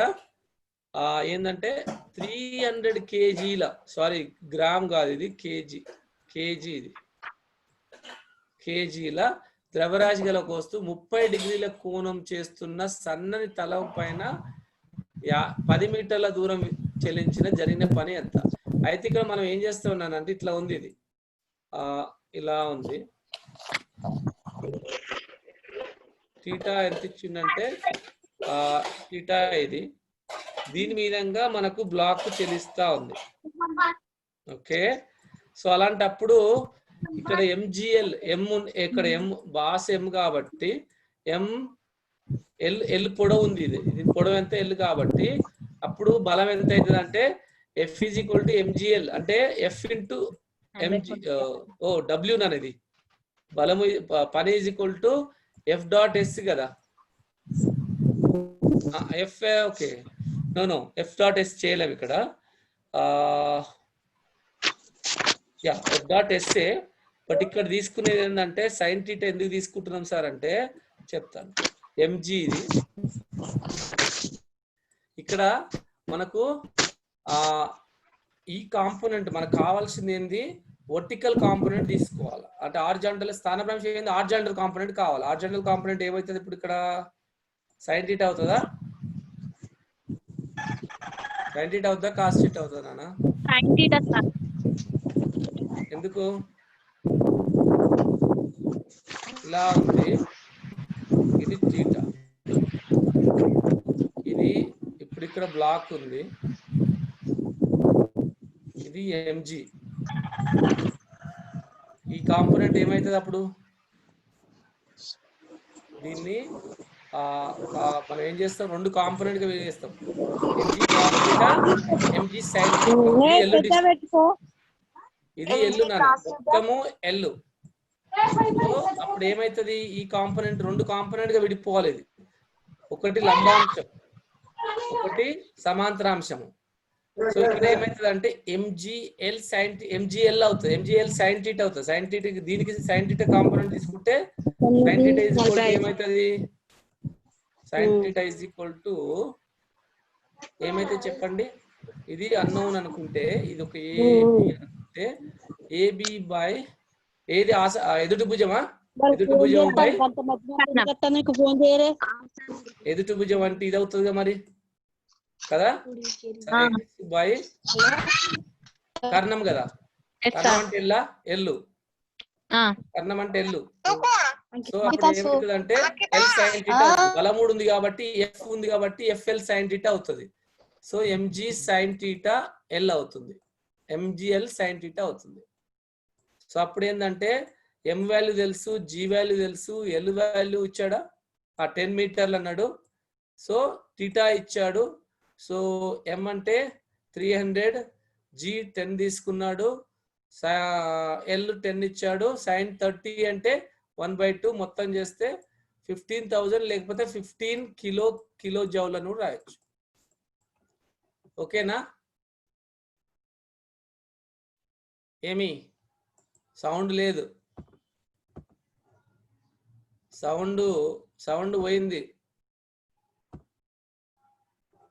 సౌండ్ వాల్యూమ్ లేదా, మ్యూట్ చేశారా సారు? ఓకే ఉంది సార్. ఓకే, ఇది కూడా సేమ్ ప్రాబ్లం గా మళ్ళీ అవసరం లేదు కదా, ఇక్కడ ఇచ్చింది కూడా 2013 లో కూడా సిమిలర్ ప్రాబ్లం అడుగుతున్నారు. వెరీ ఈజీ ప్రాబ్లం అన్న చాప్టర్ గా. డాట్ ప్రోడక్ట్ అంటే 3 into 2 minus into plus minus అవుతుంది, -2i -5 into -1 5 అయింది. ఇందాక చేసింది ఇది 4 + 1. ఓకే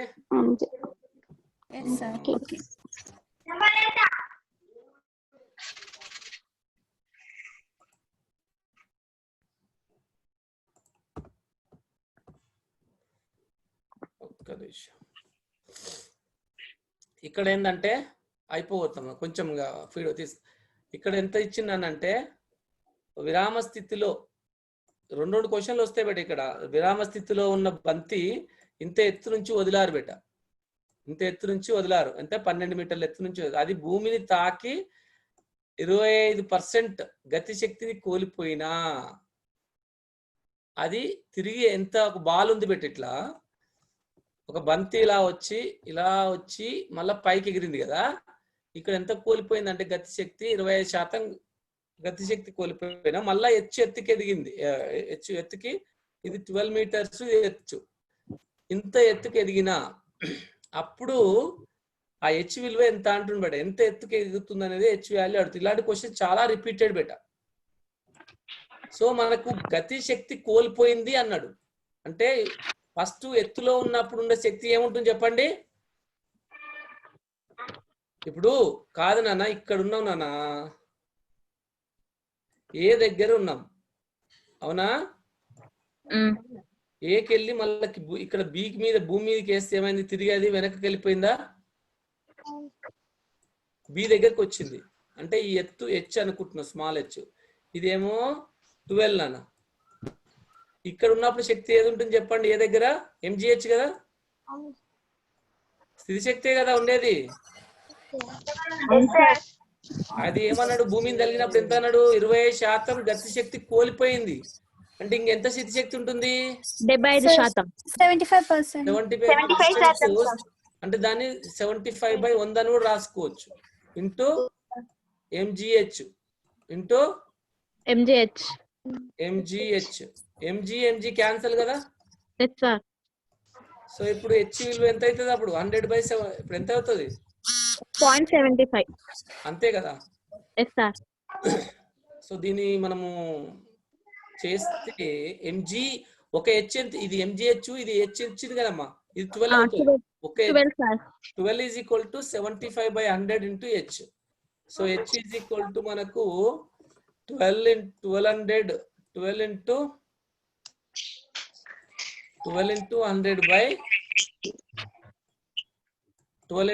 by 75 అంతేనా. సో 75 క్యాన్సిల్ చేస్తే 25 ముల్ల 25 4 4 1 జా 3 1 జా 3 4 జా. యాక్చువల్ గా 16 వస్తుంది కదా. 16 వస్తుంది. మాది ఇక్కడ కూడా అంతే అనుకుంటా, యాక్చువల్ 16 తప్పేసాం. Okay answer right. Okay right నన్ను. సో ఇక్కడ 16 ఆన్సర్ లేదు కదా. లేదు సార్, ఆప్షన్ 6 అని ఇచ్చారు. ఎందుకు మరి, ఎందుకు వస్తలే చెప్పండి. సార్ 25% గతి శక్తి అన్నాడు కదా సార్, స్థితి శక్తి. 20% గతి శక్తి కోల్పోయిందంటే ఇంకా మిగిలిన శక్తి స్థితి శక్తి అనుకొని చేస్తున్నాము.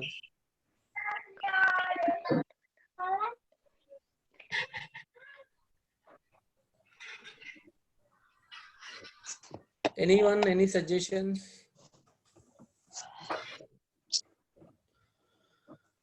Mm-hmm. 16 వస్తుంది. Any mistake? MGH వచ్చింది 12 అంటే 75%.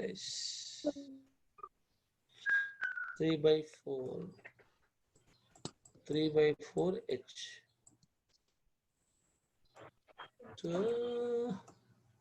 16 వస్తుంది. అనదర్ జీప్ వచ్చిందక్క. Anybody, any suggestions please?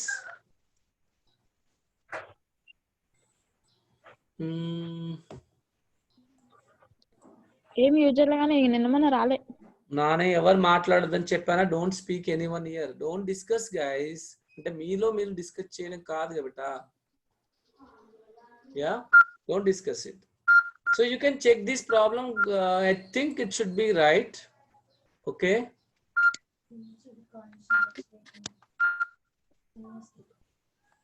Okay. So you can check. 16 వస్తుంది కదా.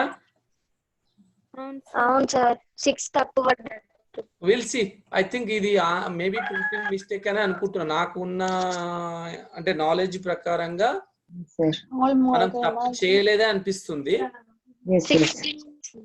ఎందుకంటే ఇక రిమైనింగ్ ది రాసాము, లాస్ అయింది తీసేసి ఉన్నది రాసాము. శక్తి నిత్యత నియమం ప్రకారంగా సేమ్ ఇట్లనే ఉండాలి కాబట్టి I think it makes sense. Will check it.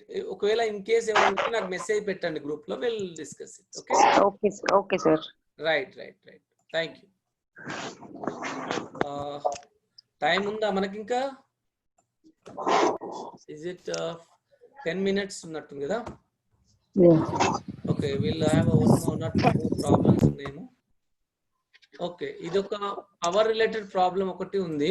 ఇంకోటి 7 ఇంకో ప్రాబ్లం కూడా ఉంది ఇక్కడ, మనం డబుల్ చెక్ చేసుకోవచ్చు ఇందాక ప్రాబ్లము.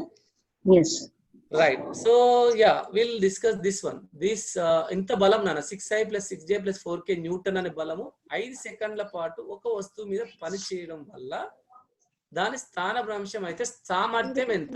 2012 అడిగింది మెడికల్లో. మెడికల్లో కూడా 2 వచ్చినాయి చూడండి. మెడికల్లో 2 వచ్చాయి. ఒకటి ఈ చాప్టర్ 2 క్వశ్చన్స్ వస్తాయి, మెడికల్ అయినా ఇంజనీరింగ్ అయినా.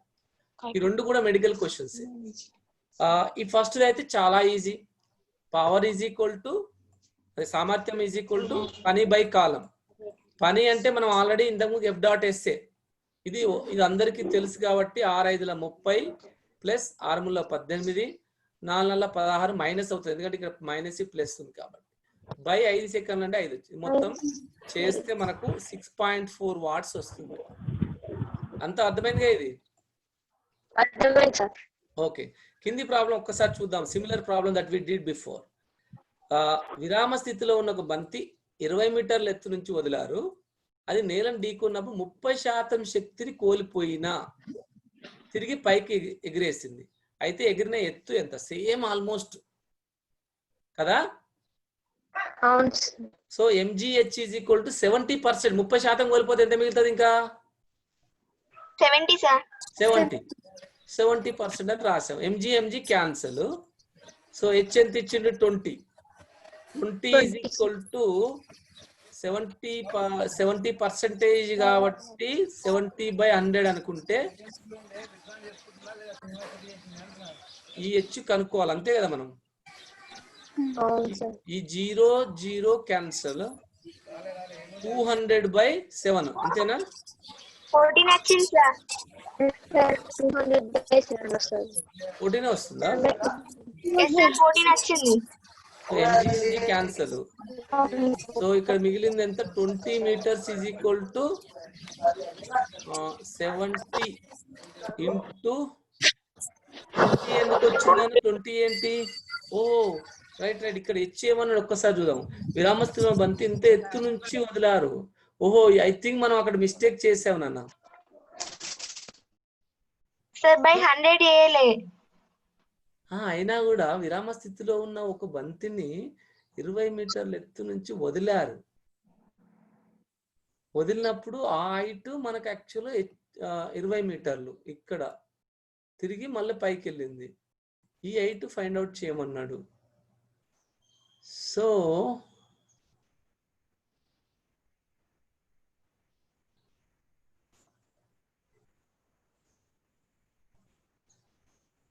అలా అయితే అంతకుముందు ప్రాబ్లం ఏమవుతుంది? అప్పుడు 70 ఇట్లా చేస్తే 14 వస్తుంది అనుకుందాము సార్. ఇంతకు ముందు ప్రాబ్లం 9 వస్తుంది సార్. దీని ప్రకారం చేస్తే 6 కూడా రాదు. అదే ఇంతకు ముందు ప్రాబ్లమ్ 6 రాదు సార్. దీని ప్రకారం చేస్తే 9 వస్తుంది. 9 ఆప్షన్ ఉందా? ఆడ 9 ఉంది సార్. ఒక్కసారి నాకు అర్థం కాదు. ఇక్కడ ఒక్కసారి అనాలిసిస్ చేస్తున్నాను. అంటే ఇంత పైన నుంచి బాల్ కిందికి వచ్చింది, నేలను తాకింది. అంటే ఇది యాక్చువల్ 20 meters కదా మన ఉద్దేశం. మళ్ళీ పైకి లేసింది. అడిగింది వాడు ఎంత ఎత్తు కన్నాడు, ఇది అడుగుతున్నాడు కదా. సరే, ఇదే mgh అనుకుంటే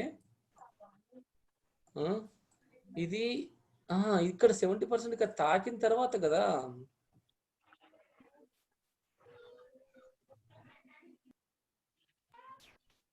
ఇది 70%.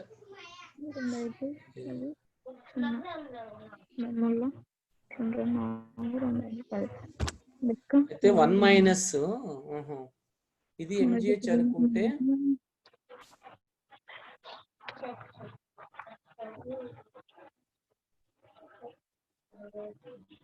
ఒక్కసారి డబల్ చెక్ చేయండి అనేది. నాకు తెలిసి ఎందుకు 14 అనేది అనాలిసిస్ చేయగలిగితే విరామ స్థితిలో సార్ మేడం ఎవరు స్టూడెంటా మేడం? సార్ మేడం కాదు సార్. స్టూడెంట్ చెప్పండి. సార్ ఇక్కడ MGH లా క్యాపిటల్ హెచ్ ఉంది కదా సార్. అవు సార్ 70% అంటే 70/100 కదా సార్. అది కరెక్టే, కానీ ఈ హెచ్ అనేది ఏ ఎత్తు? హెచ్ ఎందుకు మన ఎత్తు స్టార్టింగ్ సార్ కింద పడ్డ తర్వాత హైట్ అనేది ఎక్కువ లేవదు కాబట్టి స్మాల్ హెచ్ అనుకోవచ్చు. First capital H sir. అలా అనుకోవడం కాదు, నా ఉద్దేశం ఏంటంటే, మన ఆలోచన ఏంటంటే కోల్పోయిన తర్వాత ఉన్న ఎత్తు అనేది క్యాపిటల్ హెచ్ లాగా అనిపిస్తుంది నాకు ఇక్కడ. అంటే శక్తి ఇక్కడికి వచ్చి క్యాపిటల్ హెచ్ స్మాల్ హెచ్ పక్కన పెడితే ఈడ యాక్చువల్ గా 100% ఉన్నది ఈడ స్థితి శక్తి. ఇక్కడ 30% కోల్పోయి 70% ఉంది ఇక్కడ అనేది నేను ఇక్కడ ఆ విధంగా ఆలోచిస్తున్నా మైండ్ ఇప్పుడు. మరి సార్ 70/100 70/100 ఓకే. 20 ఎందుకు 20 ఇక్కడ వేసాం అనేది క్వశ్చన్ నాకు. 20 అంటే అది MG 20 meters అని ఉంది కదా మేడం. నానా ఇప్పుడు ఇక్కడ వేయాలి కదా 20.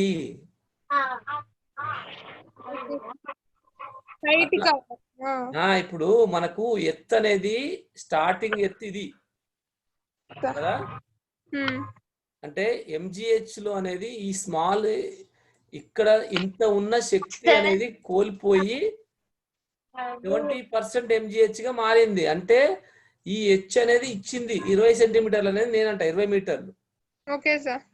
కానీ యాక్చువల్ ఇక్కడ ప్రాబ్లం ఆన్సర్లు వస్తలేవు అట్లా వేసుకుంటే. ఇక్కడ వేసుకుంటే ఆన్సర్ వస్తుంది ఎందుకనేది నేను ఆలోచిస్తున్నా ఇంకా కూడా. సో నెక్స్ట్ క్లాస్ లో వీలుంటే నేను ఐకెన్ ఒకసారి ఆలోచించి ప్రాబ్లమ్ ని, ఈ రెండు ప్రాబ్లమ్స్ సేమ్ సొల్యూషన్ నాకు తెలిసి. సో ఐ విల్ మీరు కూడా ఆలోచించండి. ఈవెన్ యూట్యూబ్ లో కూడా ఇన్ కేస్ ఏమైనా ఉంటే నేను మళ్ళీ కామెంట్ పెడతాను, లేకపోతే గ్రూప్ లో కూడా మళ్ళీ గ్రూప్ లో పోస్ట్ చేస్తా దీనికి క్లారిటీ. ఓకేనా? Okay sir. Okay sir, can we start poll? I think it's over I guess.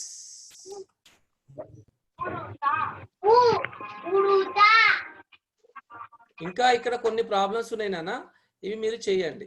ఇక్కడ ఏముందంటే లాస్ట్ ప్రాబ్లం ఉంది, టైం ఉంటే చెప్తాను ఆగండి. ఒక వస్తువు ఇంత నుంచి ఇంత ఎత్తులో ఉన్న ఏ బిందువు నుంచి నిలువుగా విసిరారు. ఆ బిందువు ఇంత గరిష్ట ఎత్తును చేరి అదే బిందువు ద్వారా కిందికి వస్తుంది. వస్తువు భూమి నుంచి ఇంత ఎత్తులో ఉన్నప్పుడు దాని వేగం ఎంత?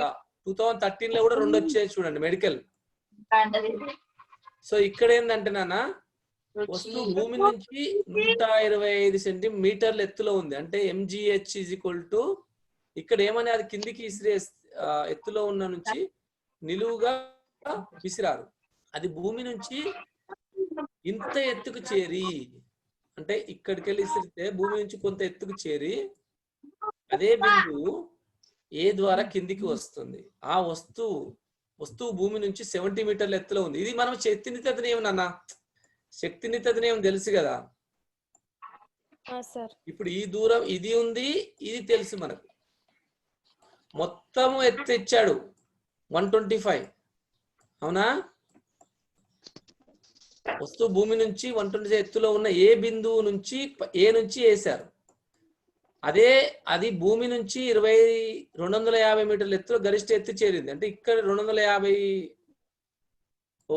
సారీ ఒక్క నిమిషం. ఇప్పుడు నోట్స్ ఇక్కడ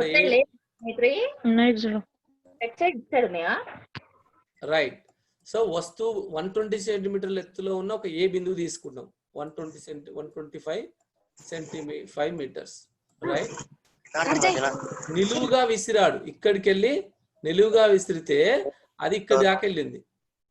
అది ఎంత దూరంలో ఉంది? 250 మీటర్ దూరంలో ఉంది.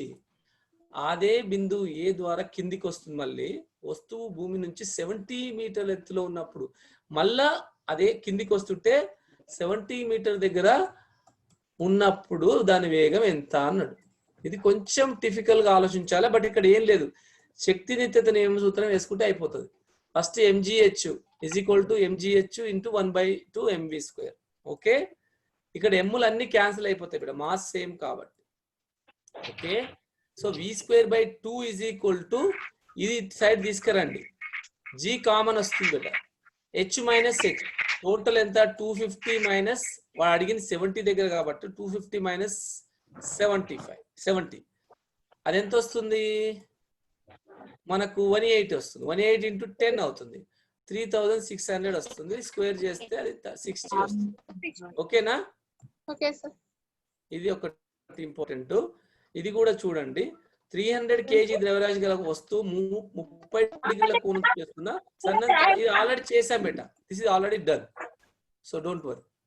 So let me stop this and move to the, sir you can go for pool sir, over. Ashwin sir, we completed sir. Ashwin sir, ఇక్కడ పర్స్ ఏవి? yes, okay, start ayin beta, you have to complete like MCET exam.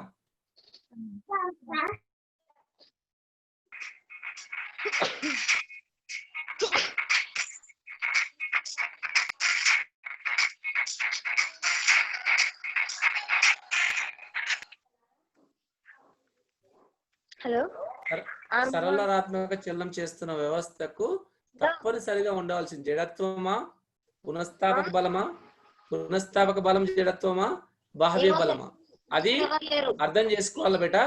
అంటే వెనకకు రావాలంటే వస్తువు చలనాలు చేస్తా ఉంది కదా, తిరిగి వెనకకు రావాలంటే ఒక బలం పనిచేస్తుంది, అది మీరు చెప్పాలి. జడత్వం అంటే కూడా నేర్చుకున్నాం మనం. జడత్వం అంటే ఏంది? ద్రవ్యరాశికి సంబంధించింది కదా, సో అది మీరు జాగ్రత్తగా, జడత్వం అంటే ఏంటి, పునఃస్థాపక బలం అంటే ఏంటి, బాహ్య బలం అంటే ఏంటి, ఆ పదాలు తెలుసుకొని చేయండి. ఎగ్జామ్ అన్నప్పుడు ఏదో టక పెట్టేయడం కాదు, ఒక్కసారి ఆలోచించాలి బేట. జడత్వం అంటే ఏం చెప్పుకున్నాము? గుణం, అదేది దాని యొక్క చలనాన్ని వ్యతిరేకించే గుణం అది. పునఃస్థాపక బలం అంటే ఏం చెప్పుకున్నాము? చలనాన్ని అది ముందుకు వస్తుంటే వెనకకు వస్తుంది, అంటే ఒక అట్లాంటి దాని పునఃస్థాపక బలం అంటే చలనాన్ని వ్యతిరేకించేదే, కానీ ఇంకొక రకమైన బలం అది. కానీ జడత్వం అనేది ద్రవ్యరాశి మీద ఆధారపడుతుంది, పునఃస్థాపక బలం ద్రవ్యరాశి మీద ఆధారపడదు.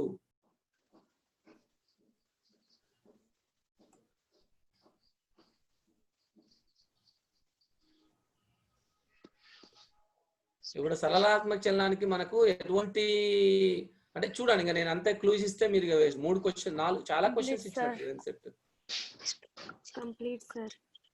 రైట్, ఇది అయితే స్ప్రింగ్ బల స్థిరాంకం ఇచ్చారు. ఒక స్ప్రింగ్ చివర దిమ్మ వేలాడదీశారు, వ్యవస్థ డోలనాలు చేస్తున్నప్పుడు కంపన పరిమితి ఇస్తే గతి శక్తి ఇచ్చాడు అన్న స్ప్రింగ్ బల స్థిరాంకం ఎంత? సో ఇది చేయొచ్చు, మీరు చేయాలి. అందరూ ఏదో ఒకటి పెట్టేస్తా ఉన్నారు, అస్సలు చేయట్లేదు. Omega square is equal k/m అని మనం చెప్పుకున్నాం ఇంతకుముందు. Omega square is equal k/m అని. So you have to think about the spring, అంటే బల స్థిరాంకం అంటే ఏంటి, వాటి గురించి చదవాలి నాన్న. అంటే ఏదో గుడ్డిగా టక్క పెట్టేయడం తప్ప ఏమీ చేయట్లేదు మీరైతే. 20 kgల ద్రవ్యరాశి గల నీటిలో మునిగి ఉన్నప్పుడు వస్తువు 8 మీటర్ల గది జరిగిన పని, అది కామన్ క్వశ్చన్. స్థానభ్రంశం బలాలు పరస్పరం లంబంగా ఉంటే జరిగిన పని అంటే అది కూడా మనం రిపీటెడ్ గా చెప్పుకున్నాము.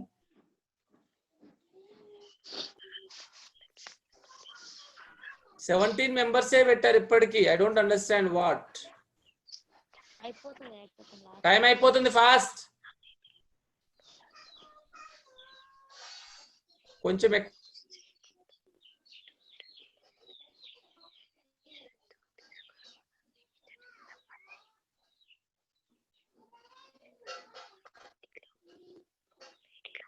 Complete sir.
సార్ పోల్ అయిపోయిందా sir? కంప్లీటెడా?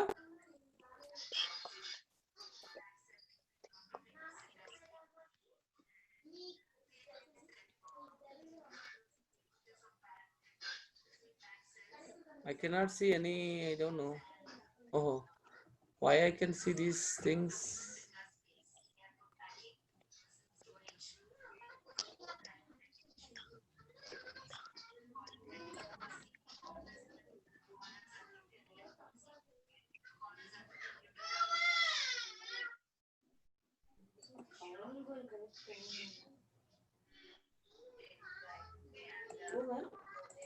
Almost over, I don't understand.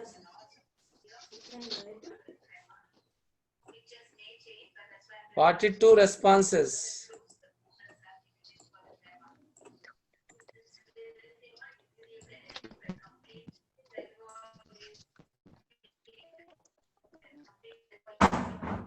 Ah.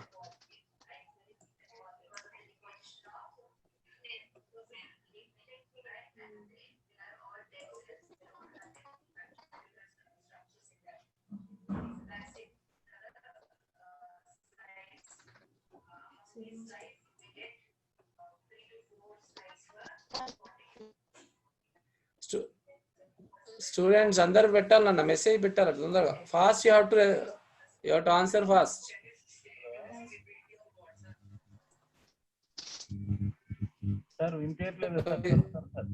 Sir, can you close the poll? Over?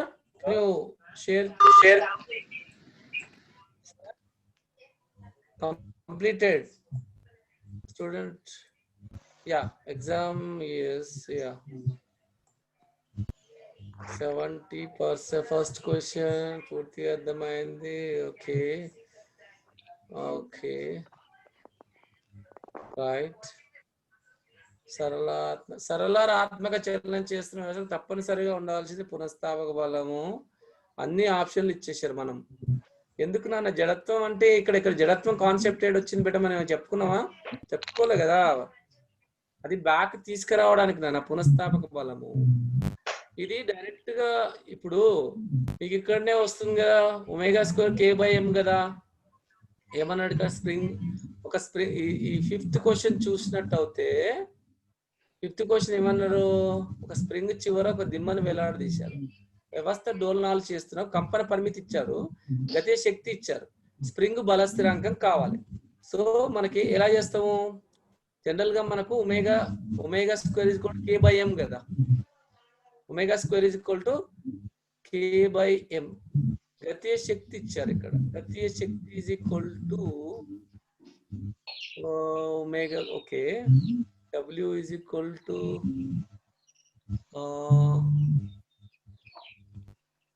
gati shakti is equal to, sir, formula is half K square, sir. Kinetic energy is equal to half K square. Madam, gati shakti is equal to half K square, right? 1/2 kx square, right? Yes, sir. So they have to convert into the centimeters into meters, right? Yes, sir. Yes, sir. So I think ఈ టైంలో వాళ్ళు తొందర చేస్తారా మీరు? అంటే short అంటే చేస్తారు. But anyway it's good. 1/2 kx square. x ఇచ్చారు, మనకు వర్క్ డన్ ఇచ్చారు. సో k క్యాల్కులేట్ చేయొచ్చు. But they have to convert into this. Okay, I don't think అందరు ర్యాండమ్ గా ఆన్సర్ పెట్టాడు. సో 6th వన్ అంటే డైరెక్ట్ క్వశ్చన్ కాబట్టి MGH కాబట్టి వచ్చేసింది. 8 2 జా 1600 వచ్చేసింది. అవును సార్. 7th వన్ ఇది డైరెక్ట్ ప్రాబ్లం f డాట్ శూన్యం. s లంబంగా కాబట్టి θ 90 cos 90 అంటే ఎంత శూన్యం. శూన్యం కాబట్టి సరిపోయింది. సో అందరు చాలా వరకు పెట్టారు ఆన్సర్స్. అవును సార్. సో యా ప్రాబ్లమ్స్ ఎక్కువ మనకి ఎక్కువ అయ్యే వరకు వాళ్ళకి టైం సరిపోదు అనుకుంటాను మేడం. చాలా 4 ఇచ్చారు కదా. Okay anyway thank you madam, thank you for the questions. Sir can we close session? Sir Prabhakar sir do you want to speak something? ఏం లేదు సార్, ఏం లేదు. ఇంకా రేపు కూడా తీసుకుంటారు కదా క్లాస్ అని అడగడం. టుమారో రేపా సార్? అది సార్ ఒకరికి వీళ్ళకు మ్యాథ్స్ కాన్సెప్ట్స్ లేవు సార్. ట్రిగ్నామెట్రీ జీరో కాన్సెప్ట్ లాగా అనిపిస్తుంది.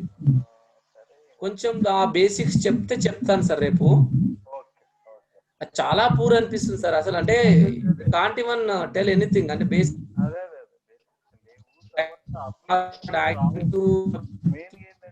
అప్లికేషన్ కష్టం అవుతుంది కాబట్టి ఏంటంటే అప్లికేషన్స్ అవసరం. సో అది చూస్తాను ఒకవేళ అది ఆ కాన్సెప్ట్ చెప్పి లేకపోతే కొంతసేపు అది చెప్పేసి అంటే ఒక హాఫ్ అన్ అవర్ దానికి స్పెండ్ చేద్దాం అనుకుంటున్నాను. అది రేపటి క్లోజ్ చేద్దాం అనుకుంటున్నాను సార్. ఇక okay sir, right, thank you so much. Right sir, have a nice day. Sir వినిపించట్లేదా సార్? ఏం లేదు సార్, కొంచెం లౌడ్ సార్ మా PGCRTs కి ఒక రోజు క్లాస్ తీసుకుంటే బాగుంటదేమో అని అనుకుంటున్నా. పర్వాలేదు సార్, PGCRTs ఒకసారి డిస్కషన్ పెట్టండి. PGCRTs కి ఒకసారి డిస్కస్ పెడితే అంటే what are the problems facing in doing, వాళ్ళు మెంటరింగ్ క్లాసెస్ నడిపిస్తున్నారు సార్. ఓకే తీసుకుందాం సార్. అది ఎప్పుడు పెట్టుకుందాం సార్? గ్యాప్ ఇదే గ్యాప్ ఇచ్చే ఒక గ్యాప్. ఇప్పుడు రేపు అయిన తర్వాత కెమిస్ట్రీ తీసుకుంటాడు, తర్వాత ఒక రోజు చెప్పిన తర్వాత నెక్స్ట్ క్లాస్ తీసుకోండి. లాస్ట్ గా మీరు వదిలిపోయేటప్పుడు తీసుకుంటే ఏమవుతుందంటే వాళ్ళు మెంటరింగ్ లో నడిపిస్తూ ఉంటారు వాళ్ళు. కానివ్వండి సార్, రేపోతే కానివ్వండి. Will see sir. హలో, వినిపించట్లేదా సార్? సార్ వినిపిస్తలేదా? హలో, అదే రేపు అంటే రేపు తీసుకున్నా. హలో సార్, వినిపిస్తున్నదా sir? Yeah I can hear you sir. ఇప్పుడు ఓకే సార్, ఇప్పుడు ఓకే సార్. రేపటి క్లాస్ కానివ్వండి సార్. విల్ డిస్కస్ ఏం చేద్దాం. రేపు అయిన తర్వాత మనం డిసైడ్ చేద్దాం సార్. Okay sir, okay. రేపటి క్లాస్ తర్వాత మనం మాట్లాడదాం సార్ దాని గురించి. Right sir, thank you sir. Thank you sir. ఓపిక సార్ మొత్తానికి. Okay sir, okay sir, okay, thank you. So thank you to all. Have a nice day. Thank you sir. ఎవరున్నారు? అశ్విన్, ఎవరున్నారు? ఆశిష్, అశ్విన్ ఎవరున్నారు? ఆశిష్ మహాలక్ష్మి ఎవరున్నారమ్మా? Ashwin sir. yes sir, Ashwin sir. Okay Ashwin. Hello, okay close చేయమనమ్మా.